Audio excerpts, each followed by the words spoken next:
Yo.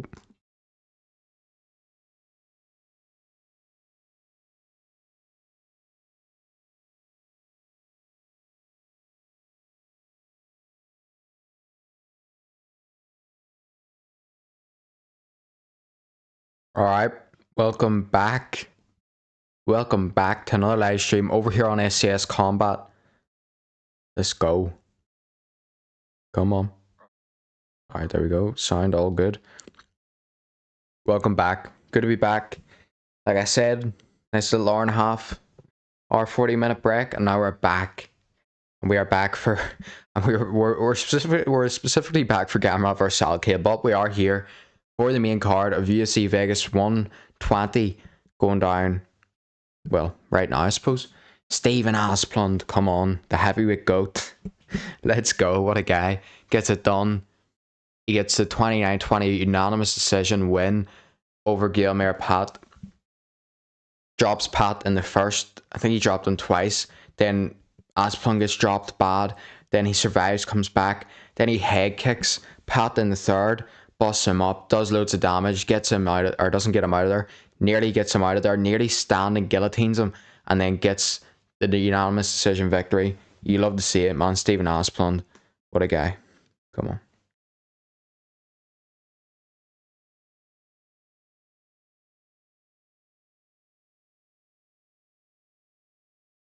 James Dean Fury was not happy with his debut performance, so no.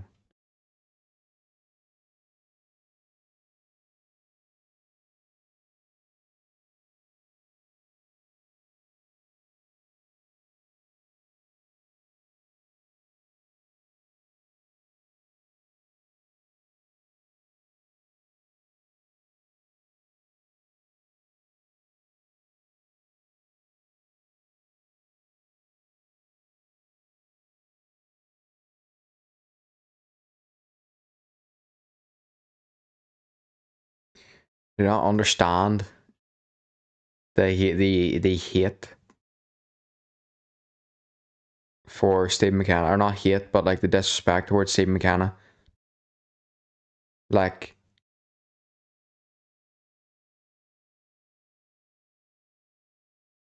as soon as someone picks up the title in a boxing weight class, and maybe overall the boxing weight class doesn't have the biggest names, as soon as someone picks up the title in one of those weight classes, it's straight to being, yeah, you know, they're just not as good. Like, shush, Arm McKenna's gonna box the head off some people, some serious people too. What are we saying on this?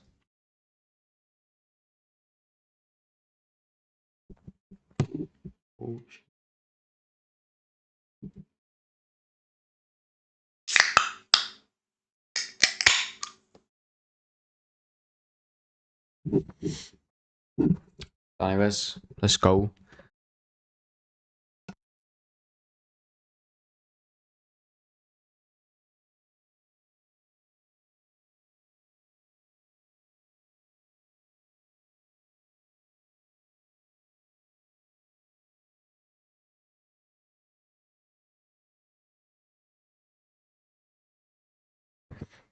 Anyways, how we doing tonight? It's been a good night. I was really happy earlier on to see Arm McKenna win that belt. He's a really, really highly skilled fighter, and he got a brilliant opportunity there, and he, I mean, took it by the neck, or whatever way you want to put that. To the tape here, 28 for Goff, 26 for Miller. Miller is 4 inches taller at 6'2", and has a 5-inch reach advantage of 77.5 inches of reach. Bruce Buffer in the all black tonight.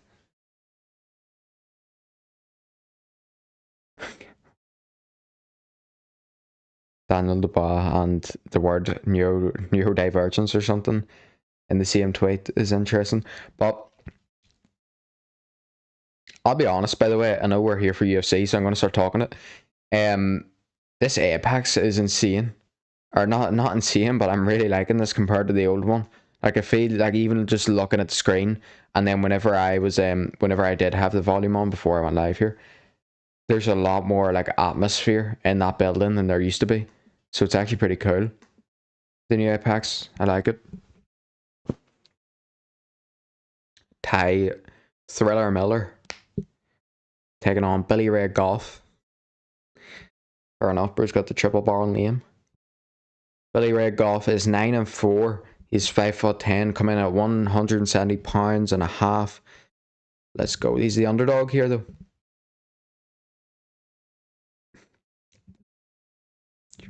By quite a big margin, too. Let's go.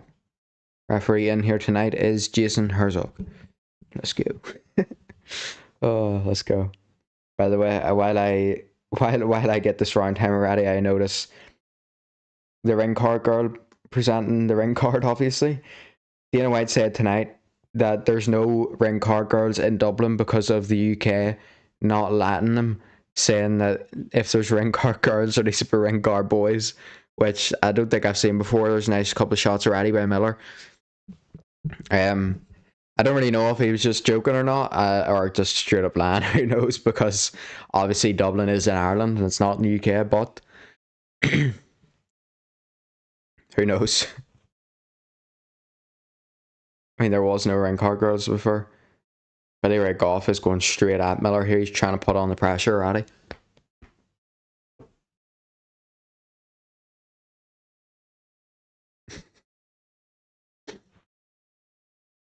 I think the only person that's ever done that is William Thompson, comedian.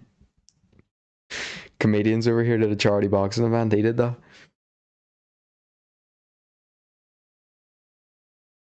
I think Golf's looking for a trip here. He's definitely looking for some sort of wrestling at the moment, just hanging on to that lock around the body, trying to get the trip here on Miller, but Miller's showing great balance and gets back up to his feet immediately.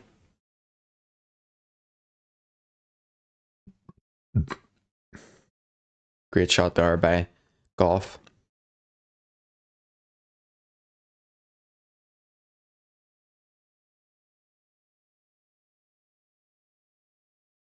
Miller just trying to slip out from underneath this double lock, this lock. I mean, that Golf has on him, but it's not really working out for him at the moment.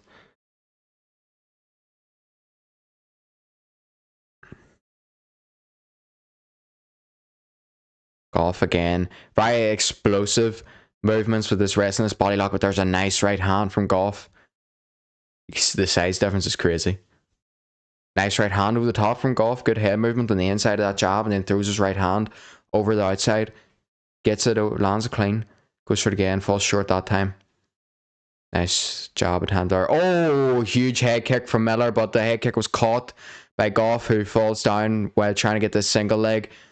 Yep, if you're Miller, yeah, just start throwing uppercuts. Golf still trying to wrestle and take him down.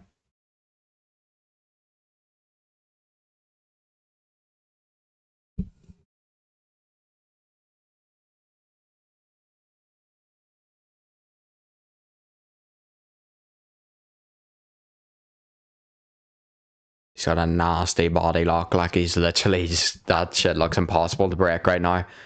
Oh, yeah, nice. What a sentence as Miller breaks the body lock. Wrestling heavy here from Golf. I mean, he just got absolutely walloped in the head with a head kick, like, so I'd be wrestling heavy too. That's, I mean, if you're Miller, that's what you're going to do, isn't it? You got the reach, so you're going to throw up head kicks, knees up the middle, try and get as much success with stuff like that as you can.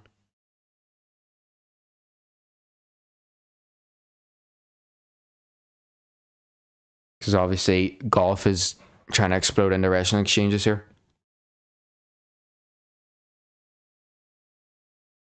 There's a nice couple of shots from Miller on the break. Nice job from Miller.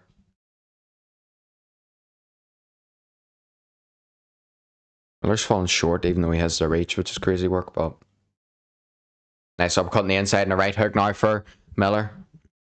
But Golf's the one that pushes forward.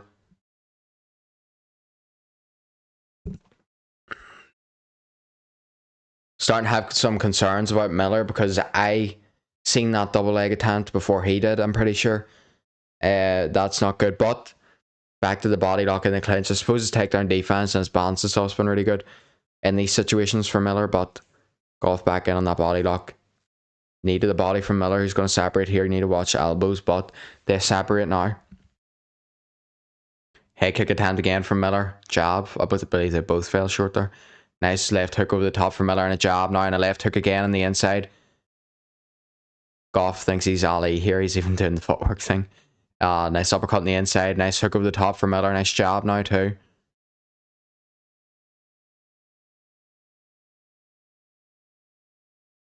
Head kick attempt misses. Jab from Goff.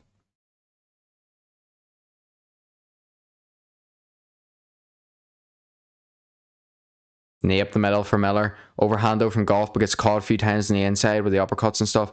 Goff goes for his own head kick, doesn't get it. Goes for spinning wheel kick, lands it to be fair, but not very powerful. It was more like an arm and circuit one. Nice combination to end the round for Miller. Close round, but I feel like Miller might have just edged it.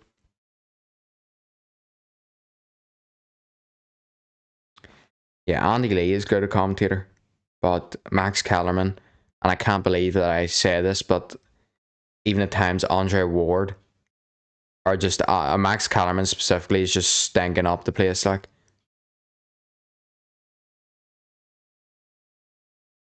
someone said, here's Max Kellerman's Zuffa boxing glossary.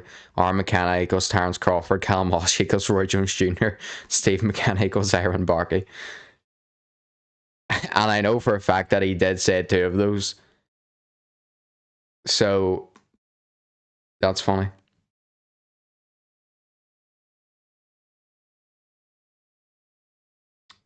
I didn't even score that round. I think Miller got that, but it's a close round. Good fight so far. Let's go get the round timer up. Come up. Round 2 underway. Not much swelling or cuts. Just a bit of, maybe a bit on Goff's face, but round 2 underway. Let's go. Right hand miss for Miller to start off the round. Nice jab though from Miller.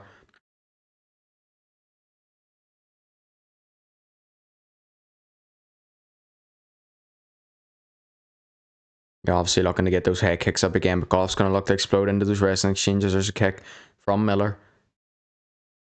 If you're Miller, the best thing to do is keep this at range, because obviously you got the reach, but also there's a nice double jab from him, right hand over the top, but he counters with an uppercut. You know, you'll see the takedowns coming easy. That jab landed clean on the head of Goff. Nice right hand though from Goff. Ball short on the second one. Nice right hand from Miller. And a jab and a hook now.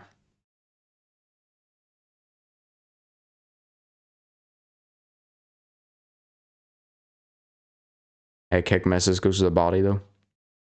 Nice hook jab from Miller. Miller's sharp. Nice right hand left hook from Miller.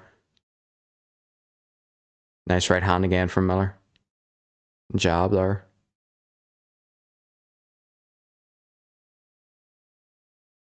Shot over the top from Miller. I think Miller round 1 is fair. Nice jab left hook from Miller again. Ball short in that right hand, but he's getting more confidence in his striking here. It's nice. There's a nice jab. 26-6 on distance head strikes in favour of Miller. Makes sense. He has the reach. Misses that right hand as he stepped through with it. There's a nice on the inside though. Sort of shovel uppercut to the head. Nice shot from Miller on the inside. Nice hook right hand from Miller. That one landed clean. Goff's chin is insane right now. Nice low kick on the inside. Inside low kick is what I was looking for there. Nice jab, right hand to the body, right hand over the top, and Goff is stunned there for a second. Circles out though. Nice jab, right hand, down goes Goff. Ground and pound shots going in now. Goff's hurt here. Miller just throwing away. Needs to go back to those looping ones. Yep. Stand him up. Stand him up. Nice ground and pound again from Miller. Goff still trying to evade shots. Trying to get that body lock that he's been using. Elbows on the top of the head though from Miller. It's a great shot. Now to the side of the head. And back to the top of the head with the elbows. Now to the side again. He's going to get up here, is he? Miller's got to break this body lock and then let him stand up. Don't stand in the clinch to them unless you're going to separate with an elbow at some point. Just punching away. Gotta think of it. Let go now. Just stand him up, bro. There we go. They're up. Underhooks though for Goff. Miller's trying to break it. Does break it. He's got to throw an elbow here, and he does, and he lands it clean behind, right hand behind it too. Nice job. Head kick again. Blocked though, even though those can still be pretty powerful even if they're blocked. Right hand again for Goff, or not for Goff, for Miller. Elbow now. Right hook. He's closing in the finish here. See if he can do it.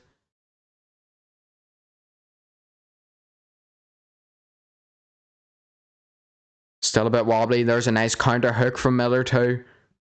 Jab, uppercut, clean shot. Come on, brilliant work from Miller. If he threw a head kick, that would have been nasty. Right hand, left hook. Right hand misses behind it.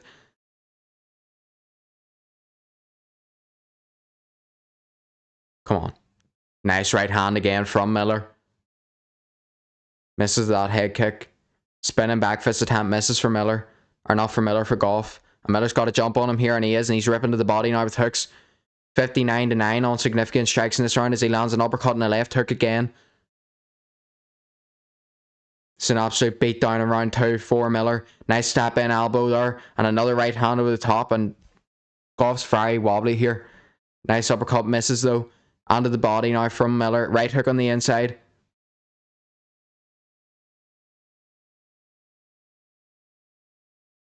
Nice job. That one stuns Goff. Uppercut misses again. Nice knee to the body. Elbow on the break of the clinch. Left hook now. Jab. Right hook. Uppercuts on the inside. And another huge right hand. Goff's hurt here. He's covering up on the fence, but he's getting absolutely beat. You gotta separate and land another elbow, and Miller goes for it. Doesn't land it clean. Goff might end up surviving head kick. That would have been nasty there. If Goff starts running over to his right, he's going to get collared with a head kick. Your referee, you got to stop this, man. This guy's badly hurt. Right hook, left hook to end the round.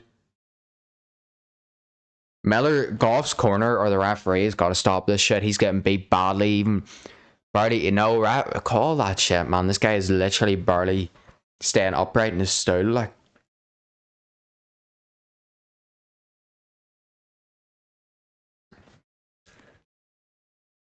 Gotta call things at a certain point. They don't do it as much in the UFC, but I don't know about this one.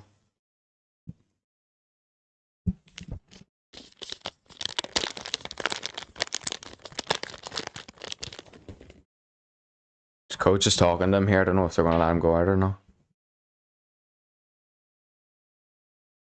He's getting hurt badly, man. He's getting hit a lot.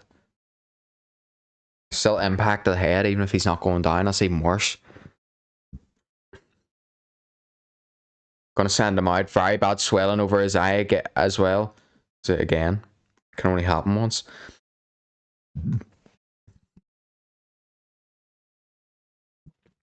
The doctor's now in, taking a look at Goff. Referee's looking at him too. He smiles, says he's alright. I mean, fair play to him because he got hit with an absolute beat down there at the end of that round.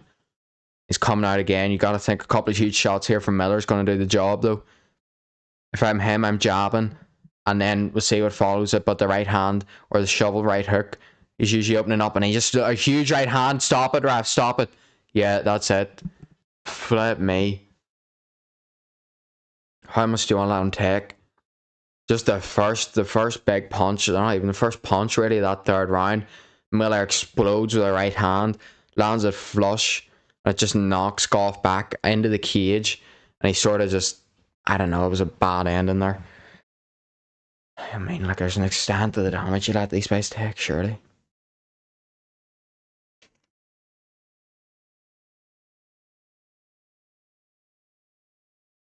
See here in the replay.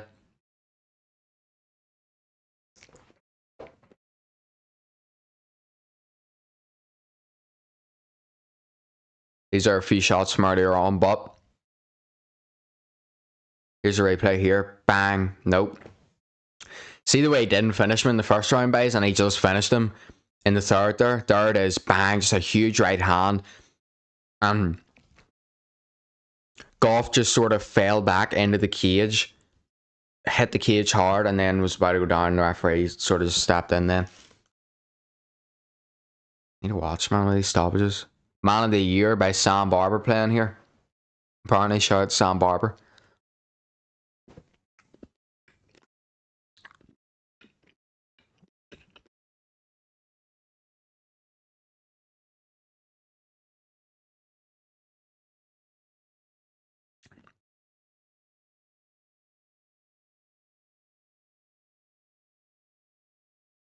Honestly, while we're here, Max Kellerman. Max Kellerman says Aaron McKenna can beat Jerome Boutsanis. Callum Walsh underperforms again, he says, does he? That's a different thing. Kellerman makes wild comparisons. I read that one out already. Kellerman just compared McKenna to Crawford. As Kellerman talking about this card as if it's a big event. As if it's the first big event to ever take place in Ireland. That's crazy. Yeah, there was another, I know. There was another event last week that sold more. And then Keith Taylor's doing 80,000 next month. Shout out to In the Corner podcast, by the way. I'll see him grinding away. Keep it up, man.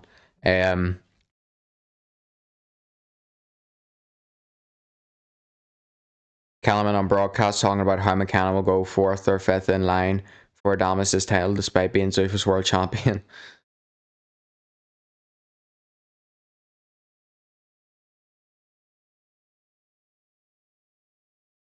Yeah, this is the thing. Tyler Danny scores a weird knockdown, but a knockdown nonetheless on Callum Walsh. Max Kellerman said it wasn't a 10-8 round in his eyes because Walsh was winning that round. That's not how that works. Or that's not how that works. Brandon Taylor saying this, by the way.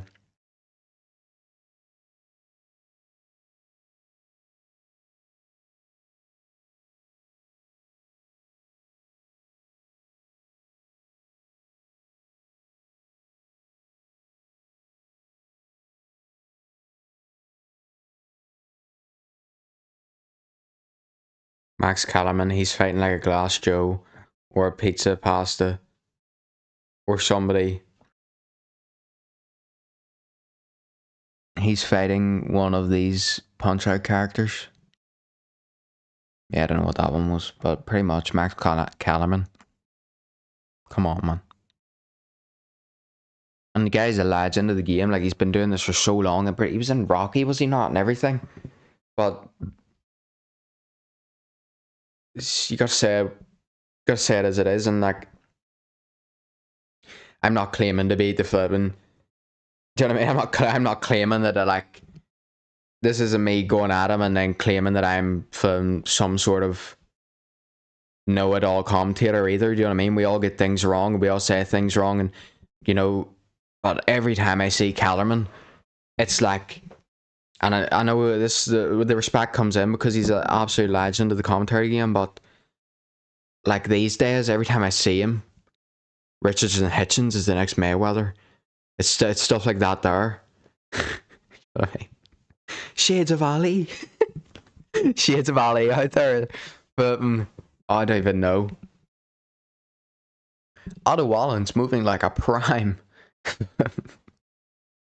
No, I can't even make that comparison. That's disrespectful itself. Like, do you know what I mean? Like, he just comes out with these things. There's definitely been comparisons to Roy Jones Jr. before for fighters that don't deserve it. Which he might have done again tonight.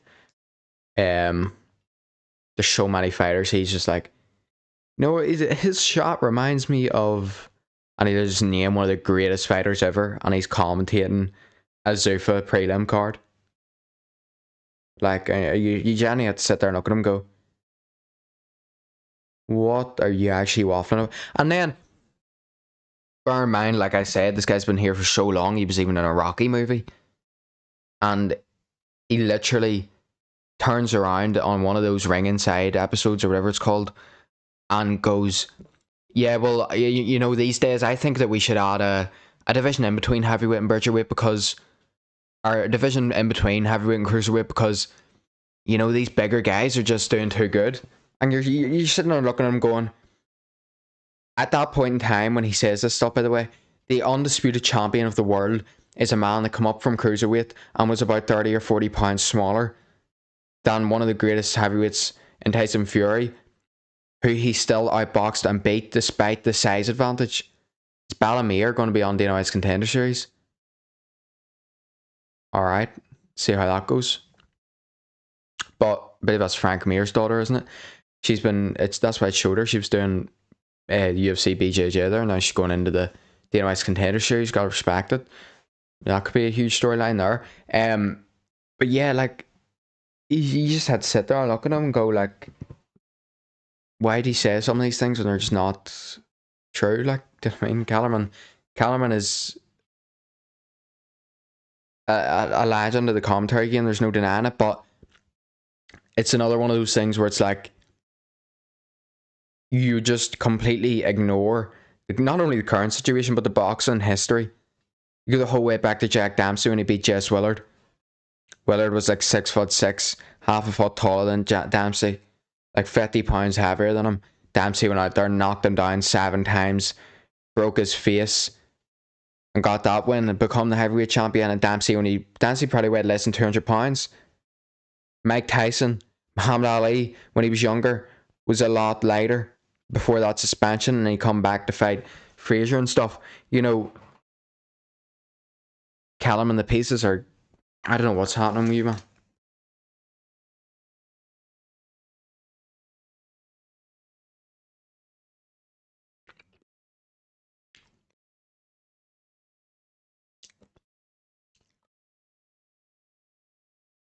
And then it might have been Kellerman again as well, but I know that it was Andre Ward, who Andre Ward actually, in all fairness to him, was a bit less bass. But whenever, I'll never forget when Katie Taylor fought Amanda Serrano for that 3rd time, live on Netflix. Greatest women's fighter to ever do it, walking into that arena with 2 victories over the one that she's fighting, again, because narratives love to be spun. And these people on commentary, the way that event was done, they were all talking about Kate Taylor like she was just some random unknown, and that Amanda Serrano was the greatest thing Planet Earth's ever seen, which is no harm to Amanda Serrano because she's a very solid fighter, very good fighter actually.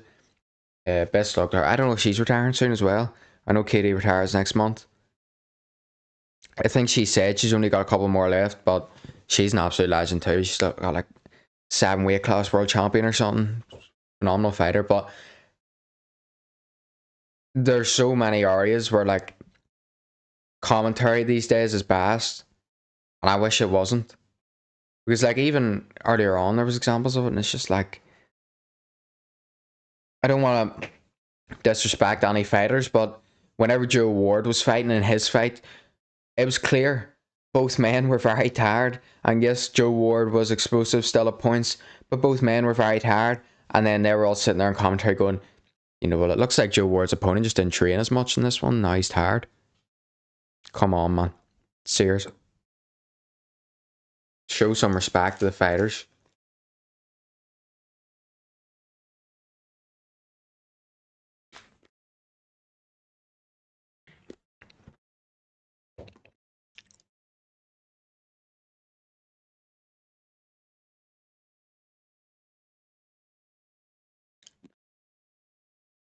But while we're here,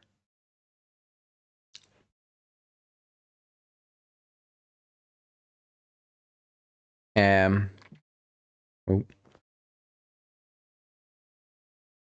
while we're here, Gamrot just arrived backstage, just no shirt or anything, bro. Spawned in backstage in the fight gear, ready to go. While we're here, I actually recorded a reaction video and I was supposed to put it out, but I had to get the production video for this card out. UFC 331 got announced the other day. Really loved the main event, and that's obviously a great fight. The rematch, the chance to put that beef to bed. Obviously, Pantoja was doing well earlier last time out in that fight against Van. Then he throws the head kick, Van throws him down. He does a mat return. It doesn't go to plan, and his arm pops. But Van, on the other hand, has went out there, proved himself again after that put a Beetle brute, yeah, crazy work for the words right now. Put a brutal beat down on Tyra, and just what a performance from him. And then he comes out here again to put his opportunity to really put a stamp and go, now that wasn't a fluke the first time. I'm going to show you what a fluke is and just try and beat him badly. But, you know, I'm really excited for that main event. I'm glad we get to see that rematch again. I was very concerned. Didn't take too much time in the end, you know. It was obviously a lot of concern about how much damage was done to the arm of Pantoja, but he seems to be good and coming back here. And then also, in the co-main event, Mauricio Rufy taking on Arman Tsarukyan's a really interesting fight. Obviously, I don't think I've been live or been able to say it on here, but it was supposed to have been, or it was rumored to have been Charles Oliveira and Arman in that rematch for so long.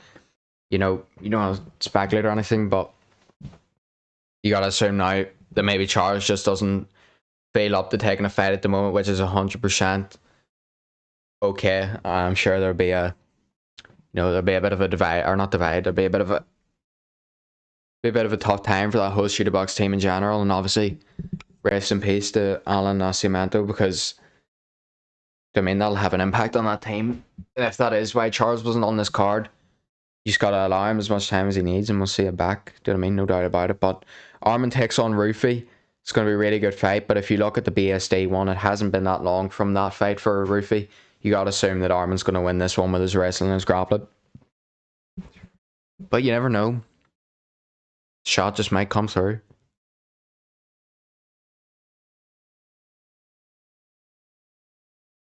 Maybe Rufy comes out and he's like, "Do you want to see how to throw a spinning back kick, bro?" Bang! Spinning wheel kick to the head. That's got to be one of the funnier locker room clips of all time, is Arman throwing a shot. MVP's live tonight on ESPN. MVP 05. Interesting there. Well, main event. That's actually a good fight, to be fair. Sherry Johnson, against Dana 1000. I believe that's for the undisputed titles. That's going to be a great fight, to be fair. You got to give credit to Jake Paul, by the way.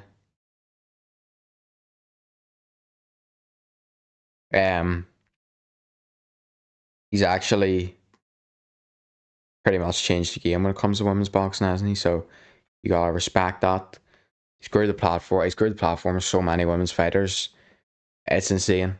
It's insane. Shout out to MVP. Shout out to Jake Paul, Nikisa Badarian. I'm very interested to see where this MVP MMA route takes us and takes the sport. I think it's gonna be fun. And look, I'll admit it. I've seen Jake Paul over the years online. I've you know what I mean? Watched pretty much all of his fights.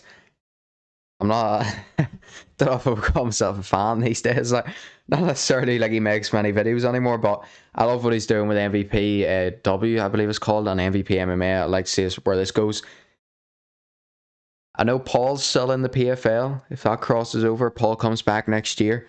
I'd love to see Jake Paul in Belfast doing some MVP MMA. So maybe we get talking to him.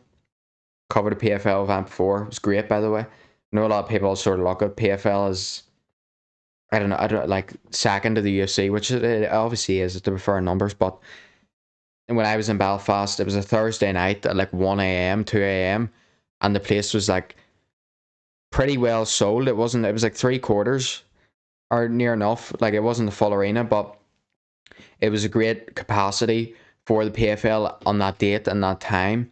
And look, in terms of the experience of doing media there, it was phenomenal. Like, unbelievable treatment from everyone there. We got food and stuff. Never seen that before, to be honest. We had food, and yeah, it sounds bad. You're not obviously like other people aren't like other promoters aren't going out of their way to not like have food there for the fighters and the media, but we were allowed to have the food that was there and stuff. It was good time in the SAC. I need to see big time boxing back in Belfast as well. You know what I mean? Hopefully soon. I believe with the progress, there's gonna be a lot of fun times, you know what I mean? And the progress is being made between all the people. Like, obviously, there you have that partnership now with Conlon Boxing Promotions ran by Mick Conlon, and then Jay Byrne, or JB Promotion ran by Jay Byrne. They have a partnership to do more shows in Belfast. Obviously, Mick Conlon's a huge name, and then shout out to him, the hold on, the man that gave me my first opportunity in media stuff. At an actual event, Paddy McCrory, he's done a lot of good stuff with Jamie Conlon too. They're doing very well. They're bringing boxing back, and I believe we're gonna see a lot of big fights soon. Do you know what I mean? Belfast. There's a lot of really good up and coming prospects. I know talk a lot about boxing here. Obviously, there's pretty good prospects coming out of that Fight Academy Ireland gym as well for MMA. But to the tape here, Lamos is 39. Tanara is Tanara, something like that, is 30. Both 5'4", both come in at 115.5. 2-inch reach advantage for Tayara, who is coming in with a 77-inch reach, I believe. Hopefully I read that right.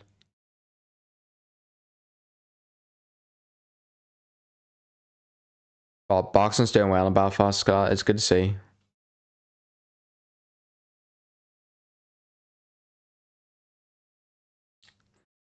I mean, Owen Mass Oliver and all as well. Obviously, like I mentioned, Paul Hughes, Keelan Locker, and Reece McKee.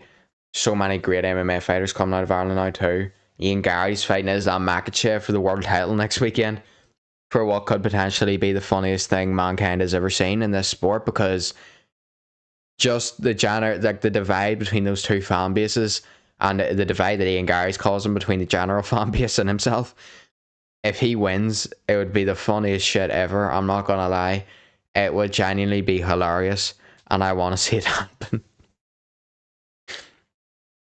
And like, not just because it's Ian Gary and it would be funny, and he is Irish to be fair, so I gotta back him in that aspect, but the absolute run of just talking and talking for the sake of speaking that Ali Abdelaziz has been on, to see him get humbled would be funny.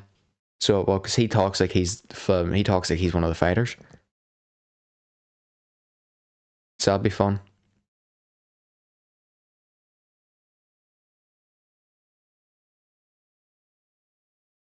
Round one underway here.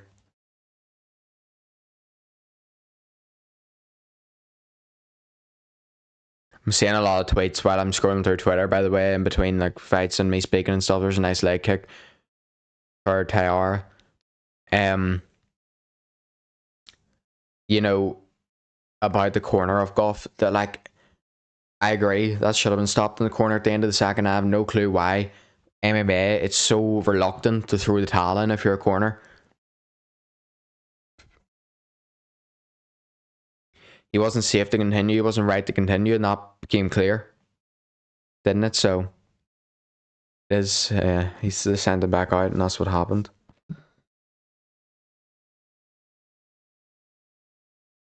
Wait, they start trading right now.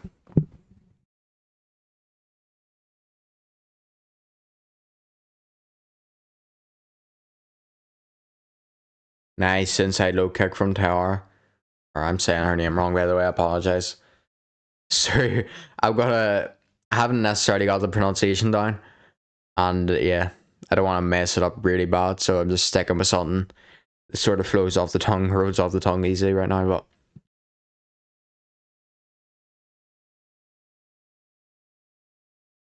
interesting striking style between both these fighters in the clinch here.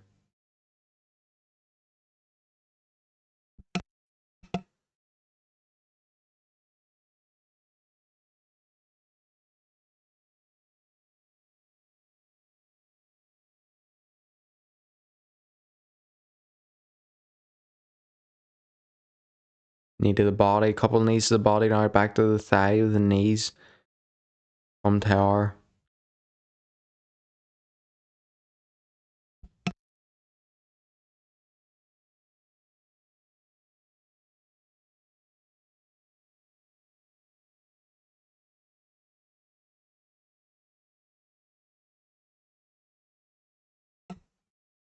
Gonna be a timeout here for a low blow.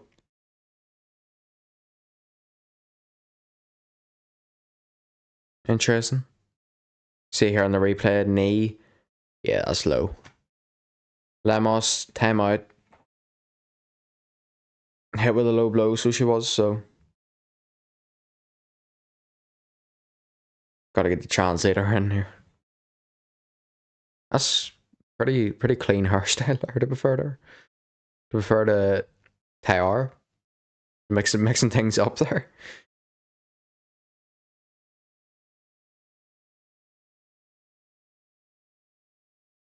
But you gotta get the translator in either way.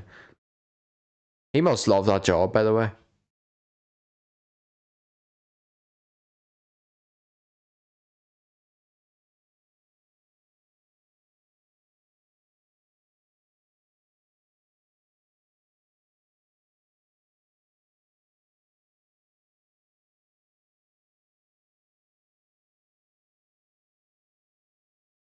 Well, while we wait, back to Twitter.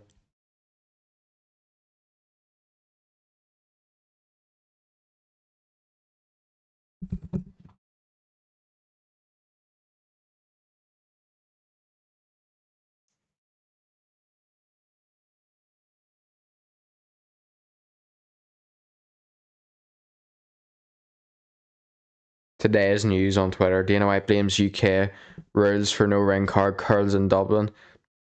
Dana White blames UK policy again, the exact same thing. And then R. McKenna gets his IBF title. Come on.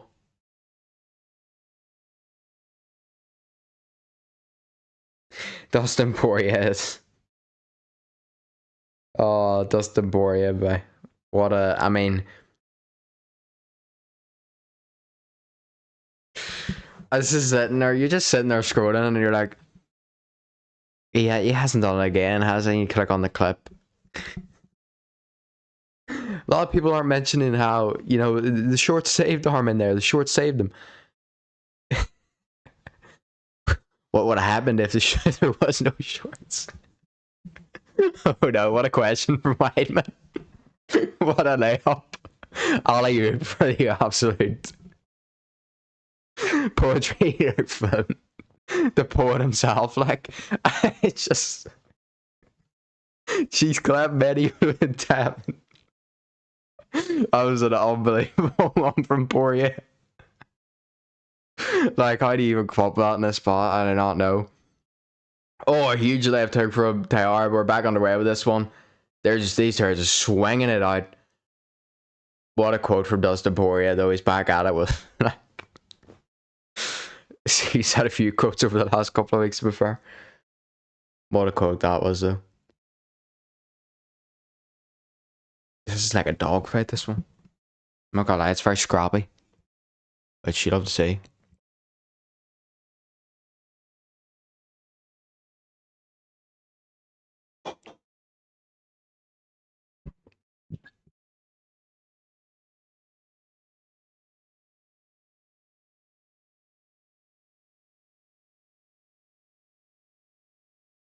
We're back in the clinch here, by the way.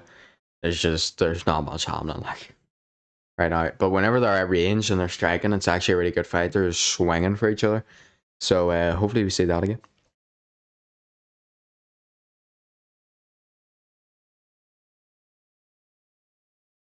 Aye.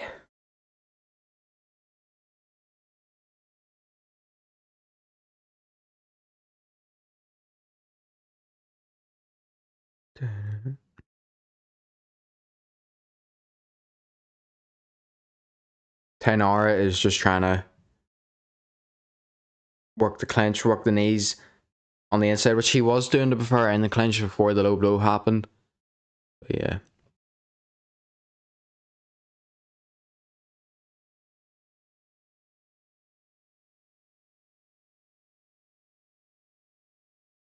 Anyways, here we go.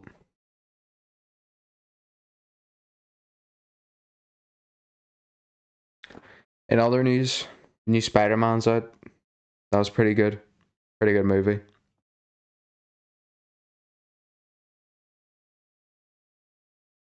Try not to spoil it.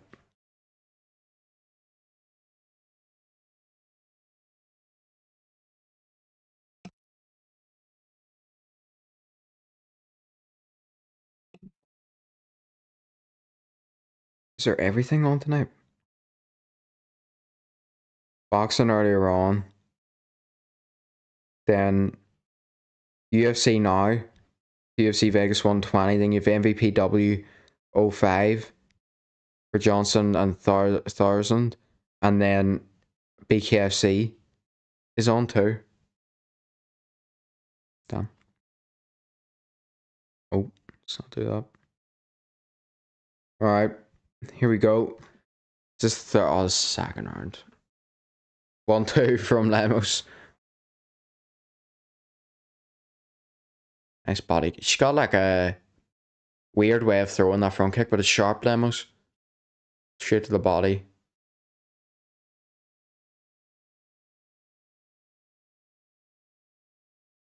These two are quick, to be fair. I mean, it's strawweight, like, so I'd expect them to be quick, but nice job there from Tenara. Nice hook as well from Tenara there. This is a great performance from her so far. I forgot to score the first round again, by the way. This is crazy for me. Nice right hand from Tenara. Lamas walks through it though, and they're just swinging on the inside. Someone's got to get KO here. Surely.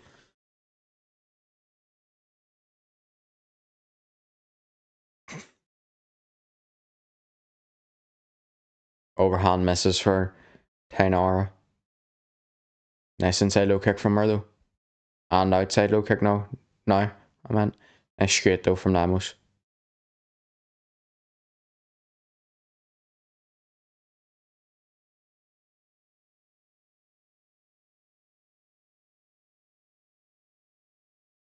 Nice combination there from Tainara. Good straight right hand though from Lemos.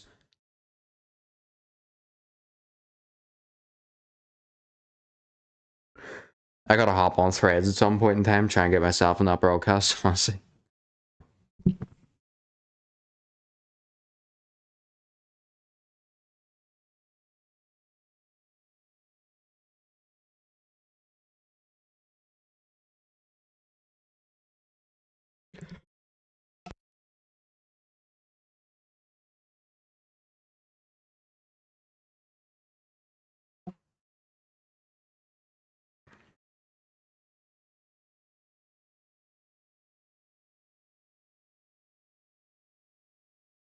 Back in the clinch. Tainara just trying to work the knees to the thigh. Nice little elbow there from her. I think Lemos trying to go for the trip, doesn't get anything though.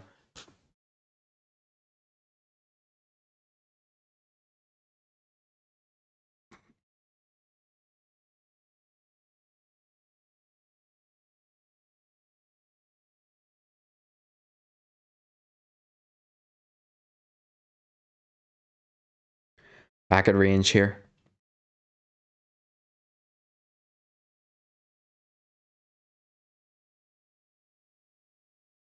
Front kick misses for Tainara. Oh, nice right hand from Lemos. That's touchdown for Tainara, and she's hurt. And another right hand from Lemos. She's on wobbly legs here. Tainara trying to grab a single leg. Lemos has got to get the throw in this clinch. Can't let this happen and stall out. She's trying badly to separate here. She's got to break an elbow, surely. It's like the one. This is like the meta right now. Just Meiji Jana, you got to throw a shoulder shot or something there. Brilliant timing on that right hand. But like, it would piss me off if I hurt someone in a fight and then they were just able to hold me and I couldn't do anything about it. Nice takedown there from Tainara. Lemos straight back up to her feet though.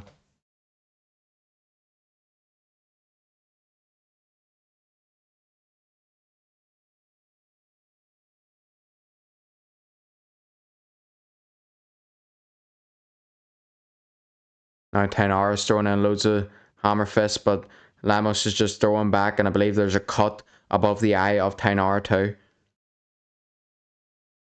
Come on, let's get them separated, referee. Come on, let's get this show on the road again.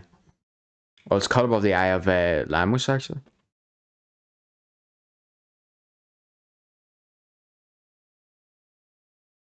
Yes, Lemos throws her off. Alright, back to the fight. Come on, let's go. Steady legs now though for Tainara. Lemos Bit of a deep breath.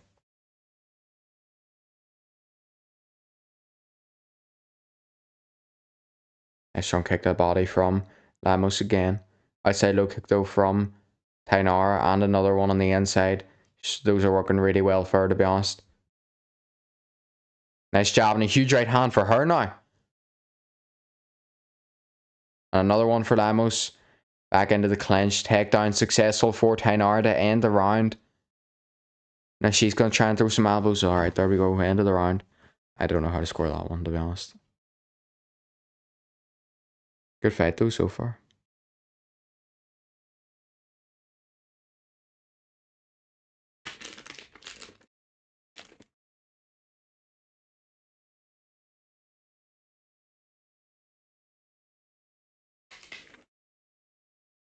Lamos is tired.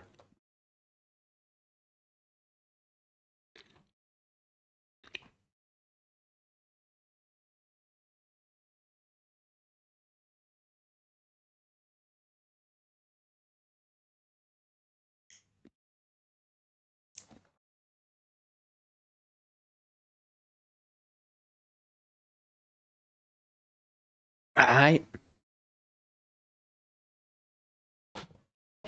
Round 3 about to be underway.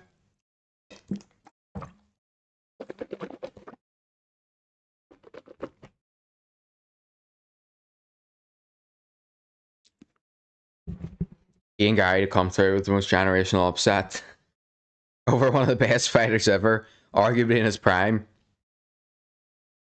And January would be the funniest thing I've ever seen in my life. Come on. Round 3 underway here, by the way. Great work from both fighters last round. Lamos had Tainara badly hurt, but there goes Lamos now with a knockdown, or Lamos gets knocked down, I mean.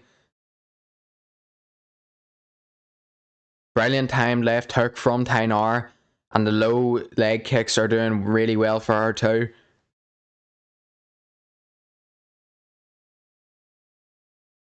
She has Lamos switching stances, she has her tired, she wobbled her there.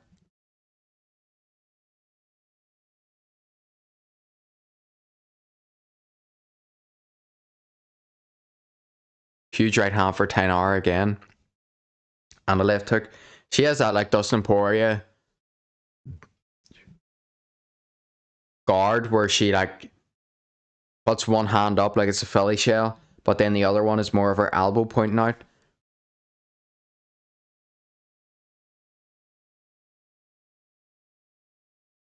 Nice shot again from her right hand. Lamos is like very tired. Oh, here we go. Back to the clinch. Back in a second.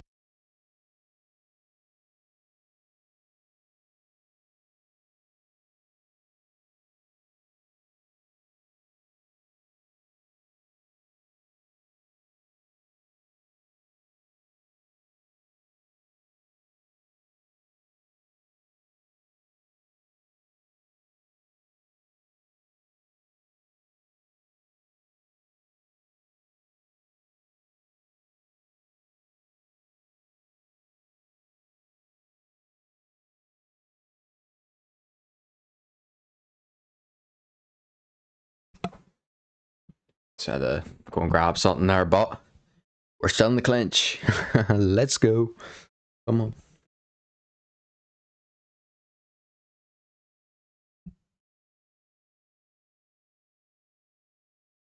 Nah, come on, seriously though, we gotta separate this shit. Marab maxing right now just needs the thigh, bro. Lamos is not gonna be able to walk one. She'd see if I'm honestly forget about the words, bro. If I'm Lamos and I'm getting held and knee in the thigh like this, I'm grabbing the cage in any way possible to help myself out. Honestly, like I can't even blame fighters for doing it sometimes.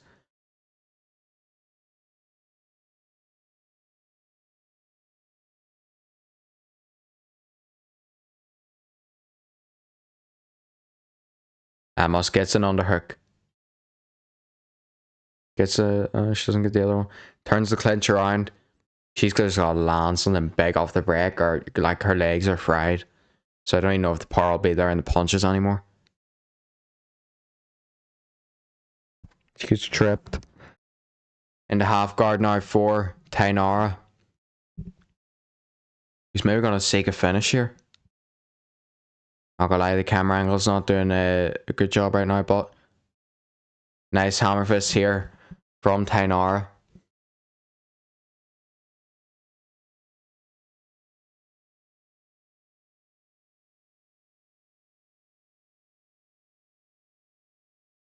Who's taken down all 4 of her UFC opponents. Very impressive.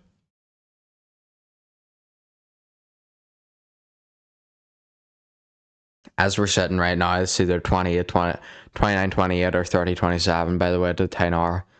She's been way better throughout this fight. I know she got caught, but it happens. She caught Lamos back at the start of this round, so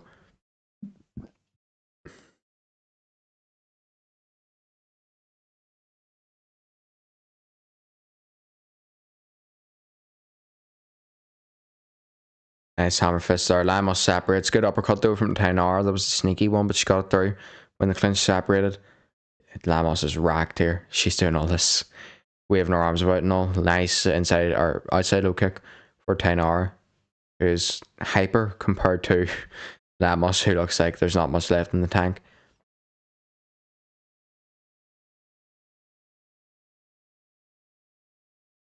Nice inside low kick left hook now for Tainara. Oh, nice shots from both fighters. Oh, a huge overhand just misses for Lamos, who's fallen over. Her leg is that badly damaged. Oh, a huge overhand for Lamos and another one. We might see a last second film KO here. A huge shot for Tainara, and that's going to be the end of it. Who was running at the end, actually. What a fight.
Let's go.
Alright, just took a bit of a come off the top of my mic there, took a bit of an eating break there. 10 hours, very hyped, very excited about our future in this UFC. I'm just talking about how good our team is behind her and stuff, so good stuff for her. Very entertaining. Like she was doing well there. She's throwing like mental. She loves dancing about there. You see after whenever she won. Yeah, fair play to her.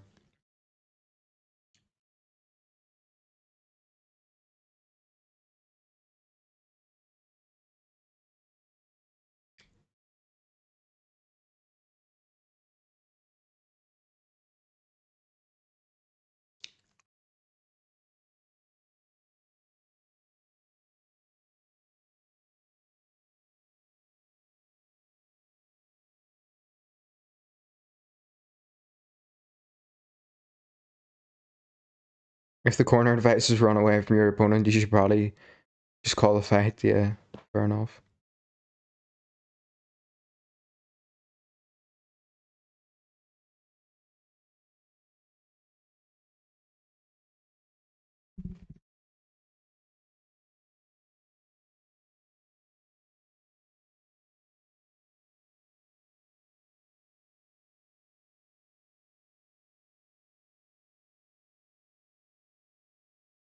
MVPFL or else calling it.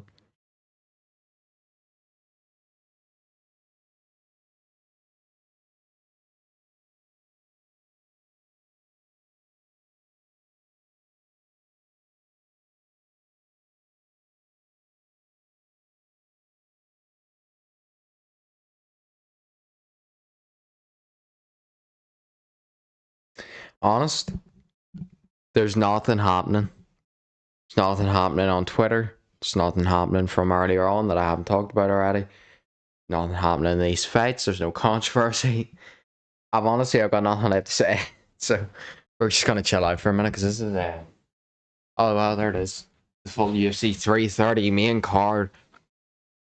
Islam Makhachev takes on Ian Gary, attempt to defend his welterweight title to cement himself as one of the greatest to ever do it, or arguably the greatest to ever do it. Mackenzie Dern, Julian Robinson in the co-main event.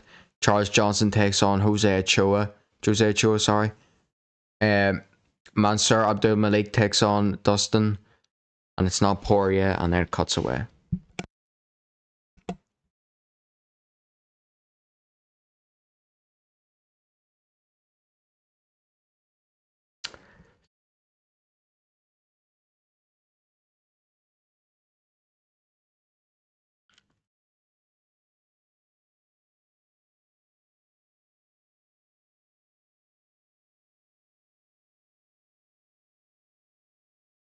Up next,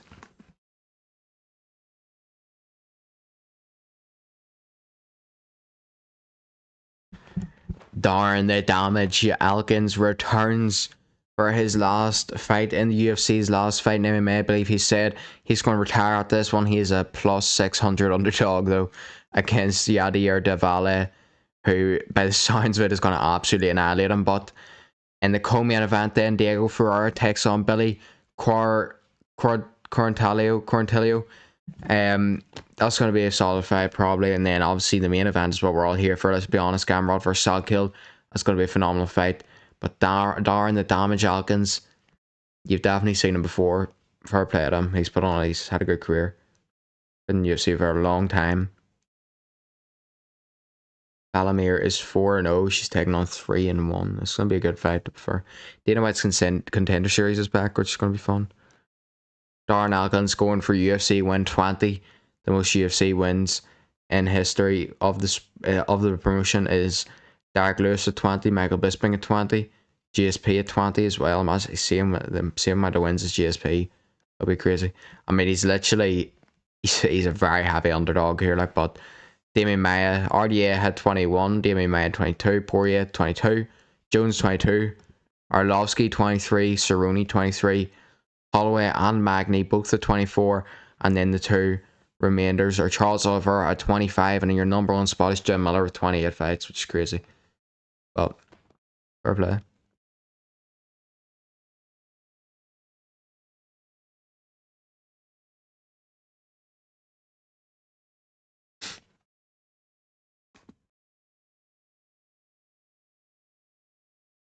Carlos Adames is the WBC champ. Denzel Bentley, is the WBO champ. R. McKenna, IBF champ, and 43-year-old WBA champ R. Sandy Landa beats them all. Okay, we'll see about that.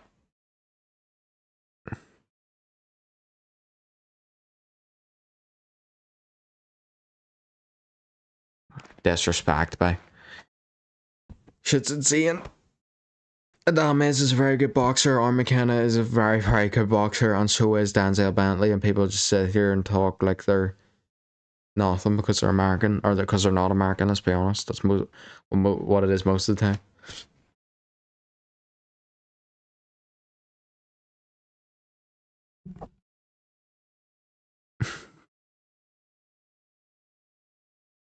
This is another thing earlier on. Someone on that Zuffa broadcast said, in a sold out 14,000 arena venue in Dublin, Ireland, and it's like, yeah, the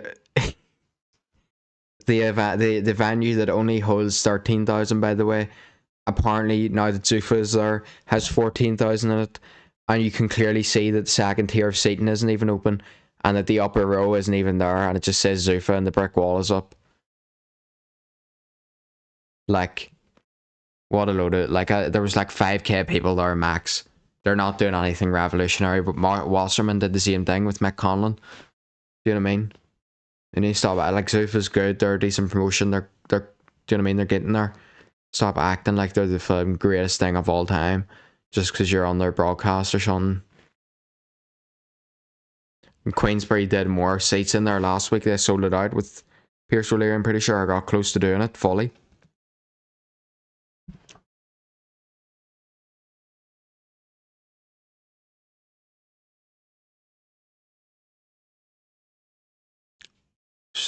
Ballet has sharp jiu-jitsu here, does he? This will be fun. This will be a good fight. I'm looking forward to it. I mean, damage in the name, do you know what I mean? So, Gary versus tonight. Let's go. I think you've got the wrong day, bro. I think you might have the wrong day, man. Not gonna lie.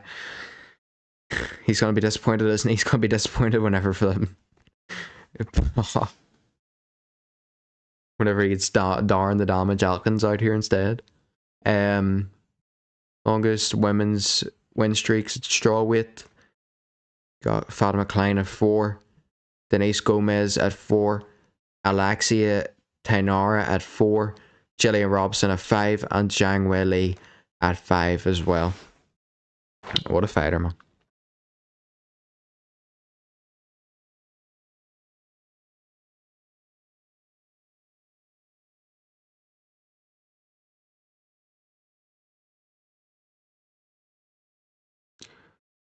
Alright, I want to see this. I do want to see this, actually. I've got a topic to talk about. Daniel Cormier tried home a fight. Daniel Cormier explains why wrestlers from Dagestan have become so dominant in the UFC and around the world. Quote unquote, Khabib and Islam are so dominant because of their wrestling. Because to them, wrestling wasn't a sport. It was their ticket to changing their lives and their families' lives. When Khabib got into the cage, he wasn't fighting to win. He fought to live. Fair enough. You know what I mean? I think... Look, there's a tweet, there's a thread here, which I can go through also, and there's, you know, good reason to why the wrestling might be so dominant, but also at the same time, like, they've been doing it their whole lives, let's be honest. That's why they're so good at it.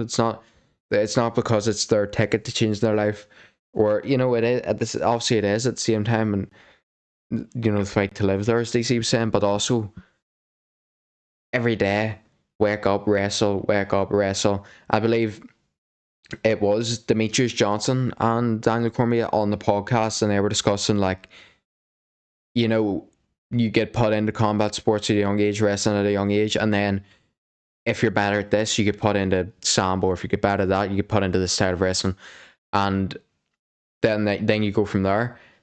You know, they're dedicated to it, and they always are, and they do things right, and obviously,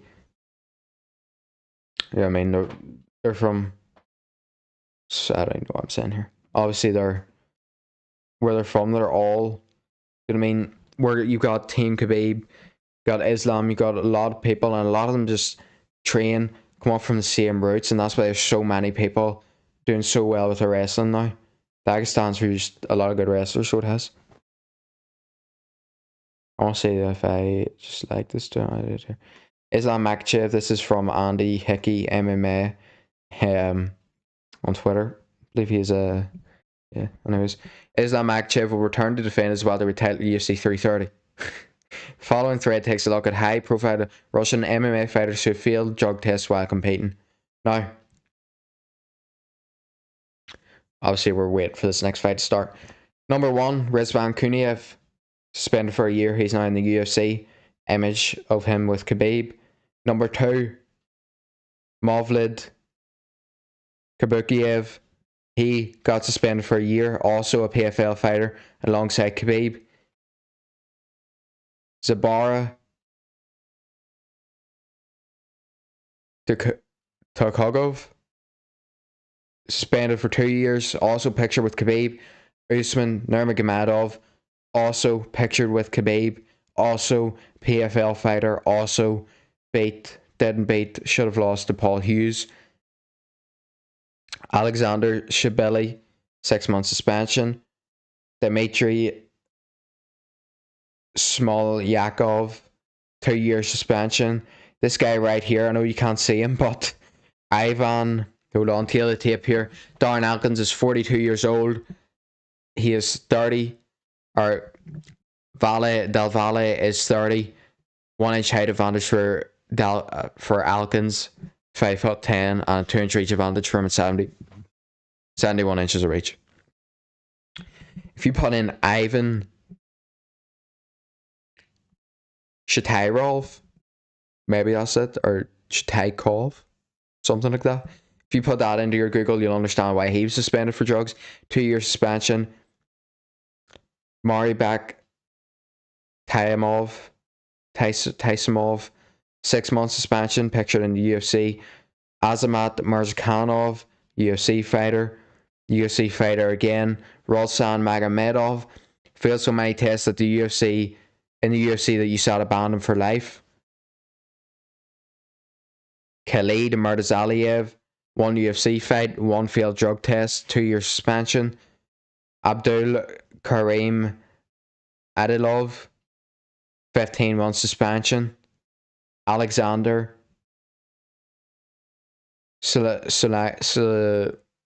Salamko, suspension lifted after review. Ali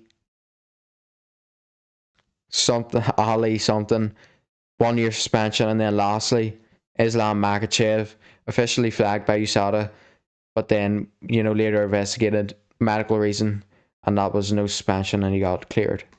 So that's fair enough, I suppose. But maybe that's also where the showdown is that there's about 10 people there who were on steroids, and a lot of them are Team Khabib, but we'll leave that theory to another day. Nice start here to the fight already, putting on the pressure, the jab. Del Valle is. Elkins is a heavy underdog here, but he's a veteran of the sport. He's going to look for a single leg takedown here, but the high level jiu-jitsu that I was seeing in the highlights of Del Valle is probably not going to play out well for him. You need to watch that knee now. Nice right hook, and Elkins has stumbled already. Or maybe he's just oh no, referee, get in there. Huge right hand from Del Valle. That power is ridiculous. He like took Elkins clean off his feet there. That's it, doctor. Take your time there. That was a crazy shot for our play.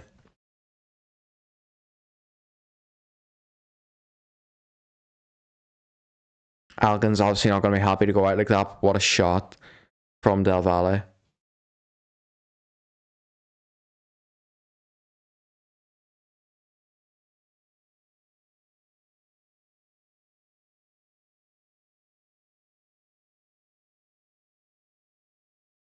See here, they get up in the grappling exchange.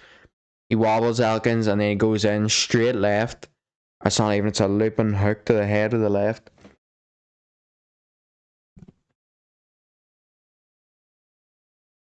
That pretty much colded Elkins for a second. Still braced for the impact there. Tried to hold on to the leg, but he was gone off that shot. What a punch from Del Valle.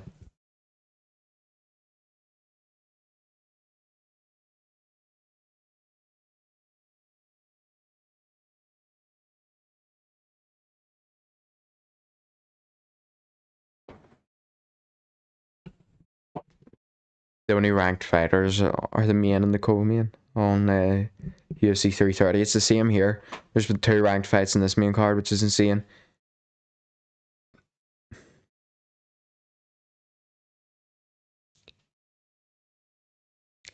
Islam Makhachev says he can be beat, but only by fighters who train more than him.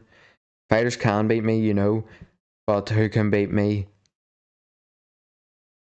Who trains more than me? I know nobody trains more than me. Mentally I'm ready, physically I'm ready, and I can fight with anybody. Imagine the scenes if we get like an Aljo O'Malley recreation, even though this has disappeared for Ian Gary. I know he did the advert. I know he did the advert. He was like, ever since I thought my Dublin accent's gone there. I know he's getting trolled with a high pitched voice, but I'm not gonna do that. Ever since ever since I've been a vegan, I've been on a different level. And it's like, yeah, I don't know, buddy. VAR on that. He hasn't got a knockout in a very long time. But imagine he just steps back straight left on the chin of Makachev as he shoots for a takedown, colds him, puts him out. Or imagine he's flying knees him or something. Honestly, Ian Gary, by the way, I know he's been trolling. Or maybe he has played into it. Maybe he hasn't. I know he's been talking a lot in the lead up to this one, but Ian Gary has actually got a lot of capability to beat Islam Makhachev. So it's going to be interesting.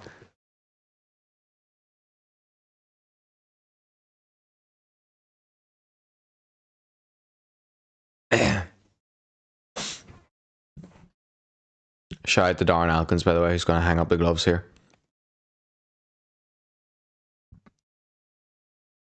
Well, yeah, he did pretty much get done there. I don't think he landed a punch, so that's a tough one, but that's how it goes sometimes.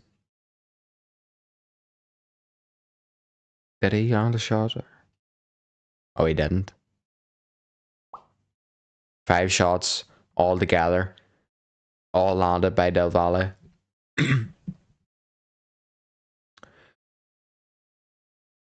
Who seems quite hyped on this mic here, but I'm chilling talking here, to be honest. Don't tell me I just opened up CapCut. Anyways.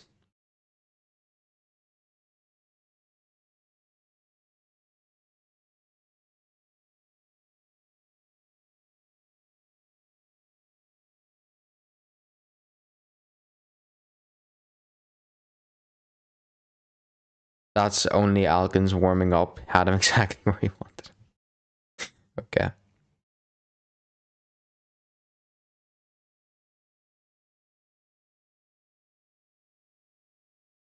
By the way, I know that he got a good win over Rosado, but whenever Ty Mitchell beat Sean Hemphill, everyone was acting like it was the greatest thing.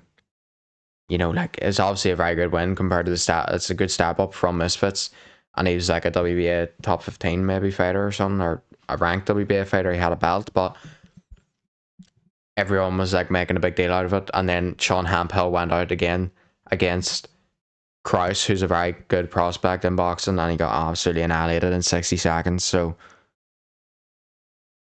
you know, who knows?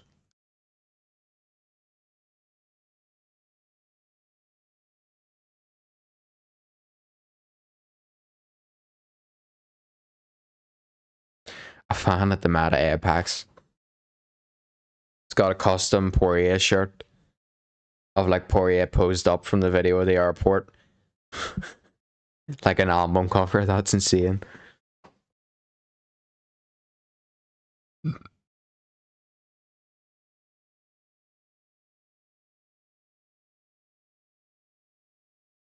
People forget, man.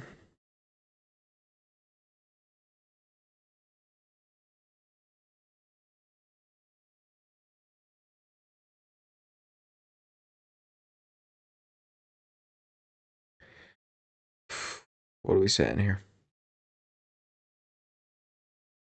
Someone said horrific pacing. I believe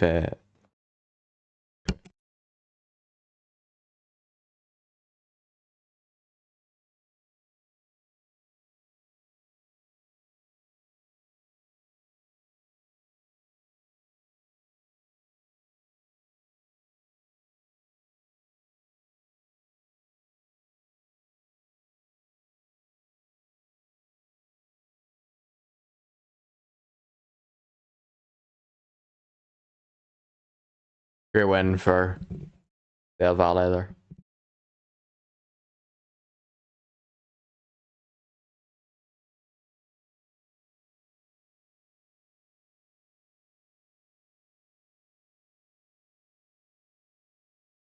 Oh, they do give Elkins a speech. Alright, let me hear it.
Alright, so don't give up, keep going, is the final message from Darren Elkins as he retires from the sport of MMA.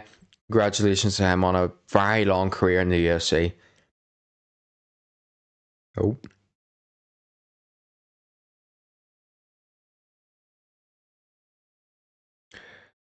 Quillen Salkilld.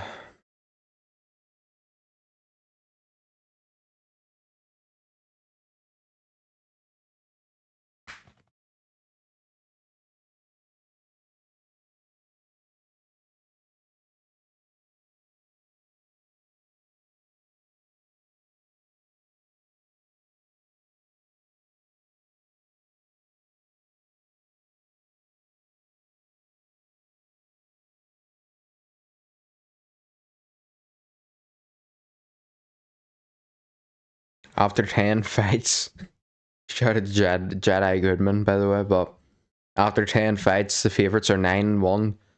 The red corner is 5-5.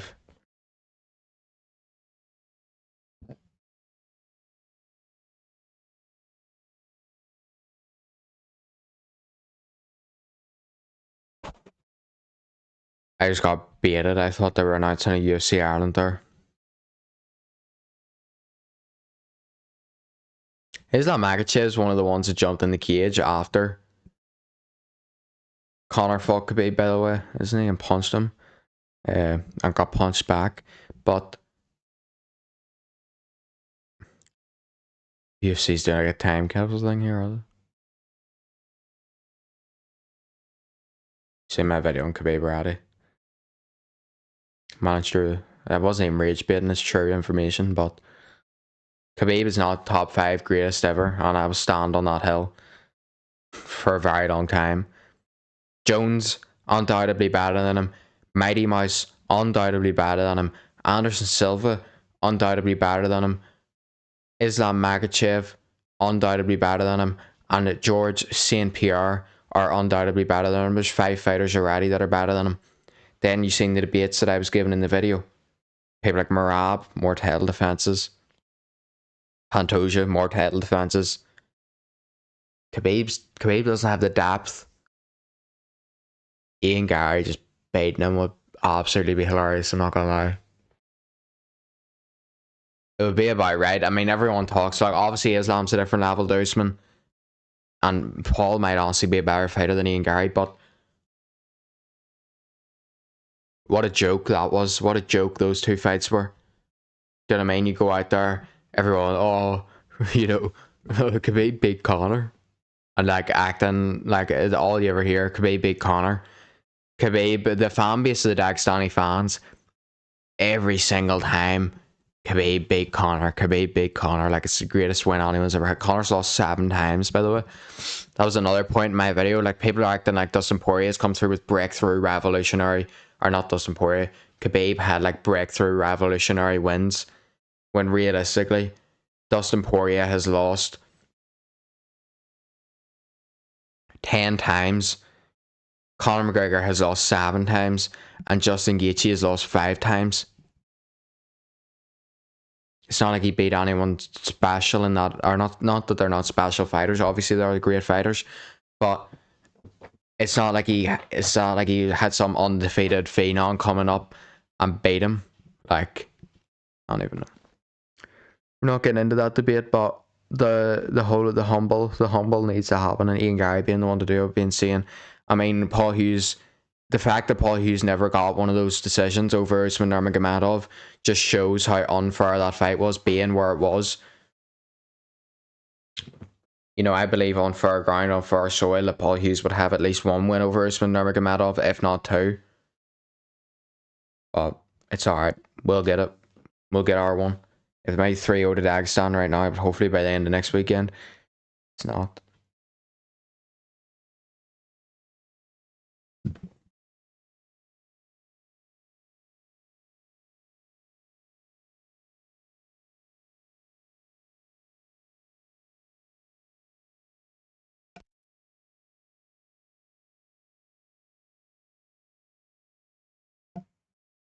Hopefully we get 3-1. You know what I mean?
W. Stephen Aspler. Let's go. That might be the heavyweight goat. If we take one thing away from tonight. Oh, Conor McGregor put it. Oh, yeah. Why Conor McGregor was literally fresh out of surgery, knee brace on, dropping the crutches, fighting for his life, reaching for this can of Mac Energy, bro, hanging off a drone, like, allowed, just fly the drone closer to where he's about to, genuinely, just fresh out of surgery, like.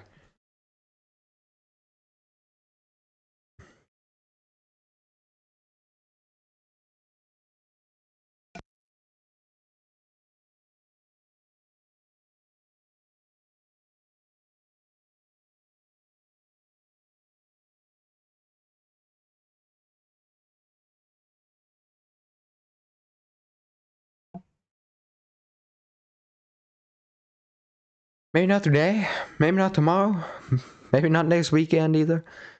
One day, we will get a good card again. One day, we will get a good card again, I swear. But I just can't cope with this right now, like. It's been good fights, but generally, like, I feel like for once in my life, I'd actually be sleeping at this time, which is crazy. Shout out Brandon Moreno. Absolute inspiration with that speech. Came true, too. Did become champion.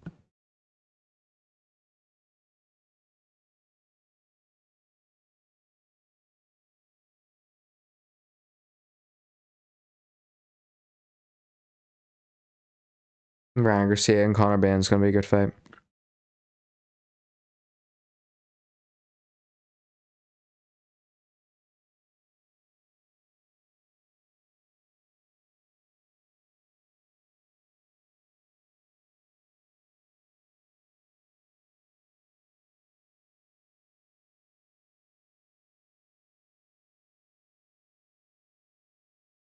You know, I was in Dublin and did a live stream with Nina Drama in the arena, but then didn't go and speak after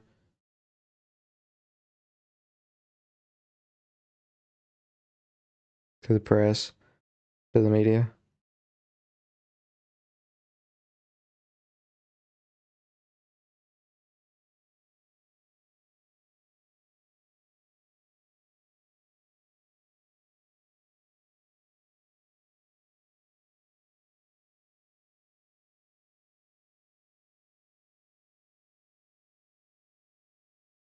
Here comes Diego Ferrara.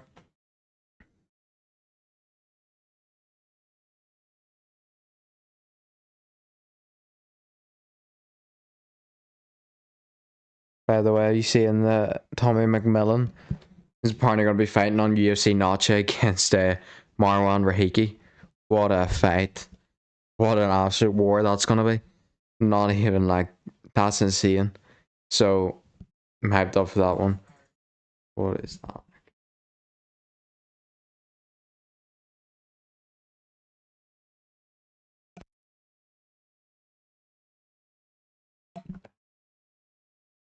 Obviously, McMillan, absolute dog in there. Rahiki, what a fighter.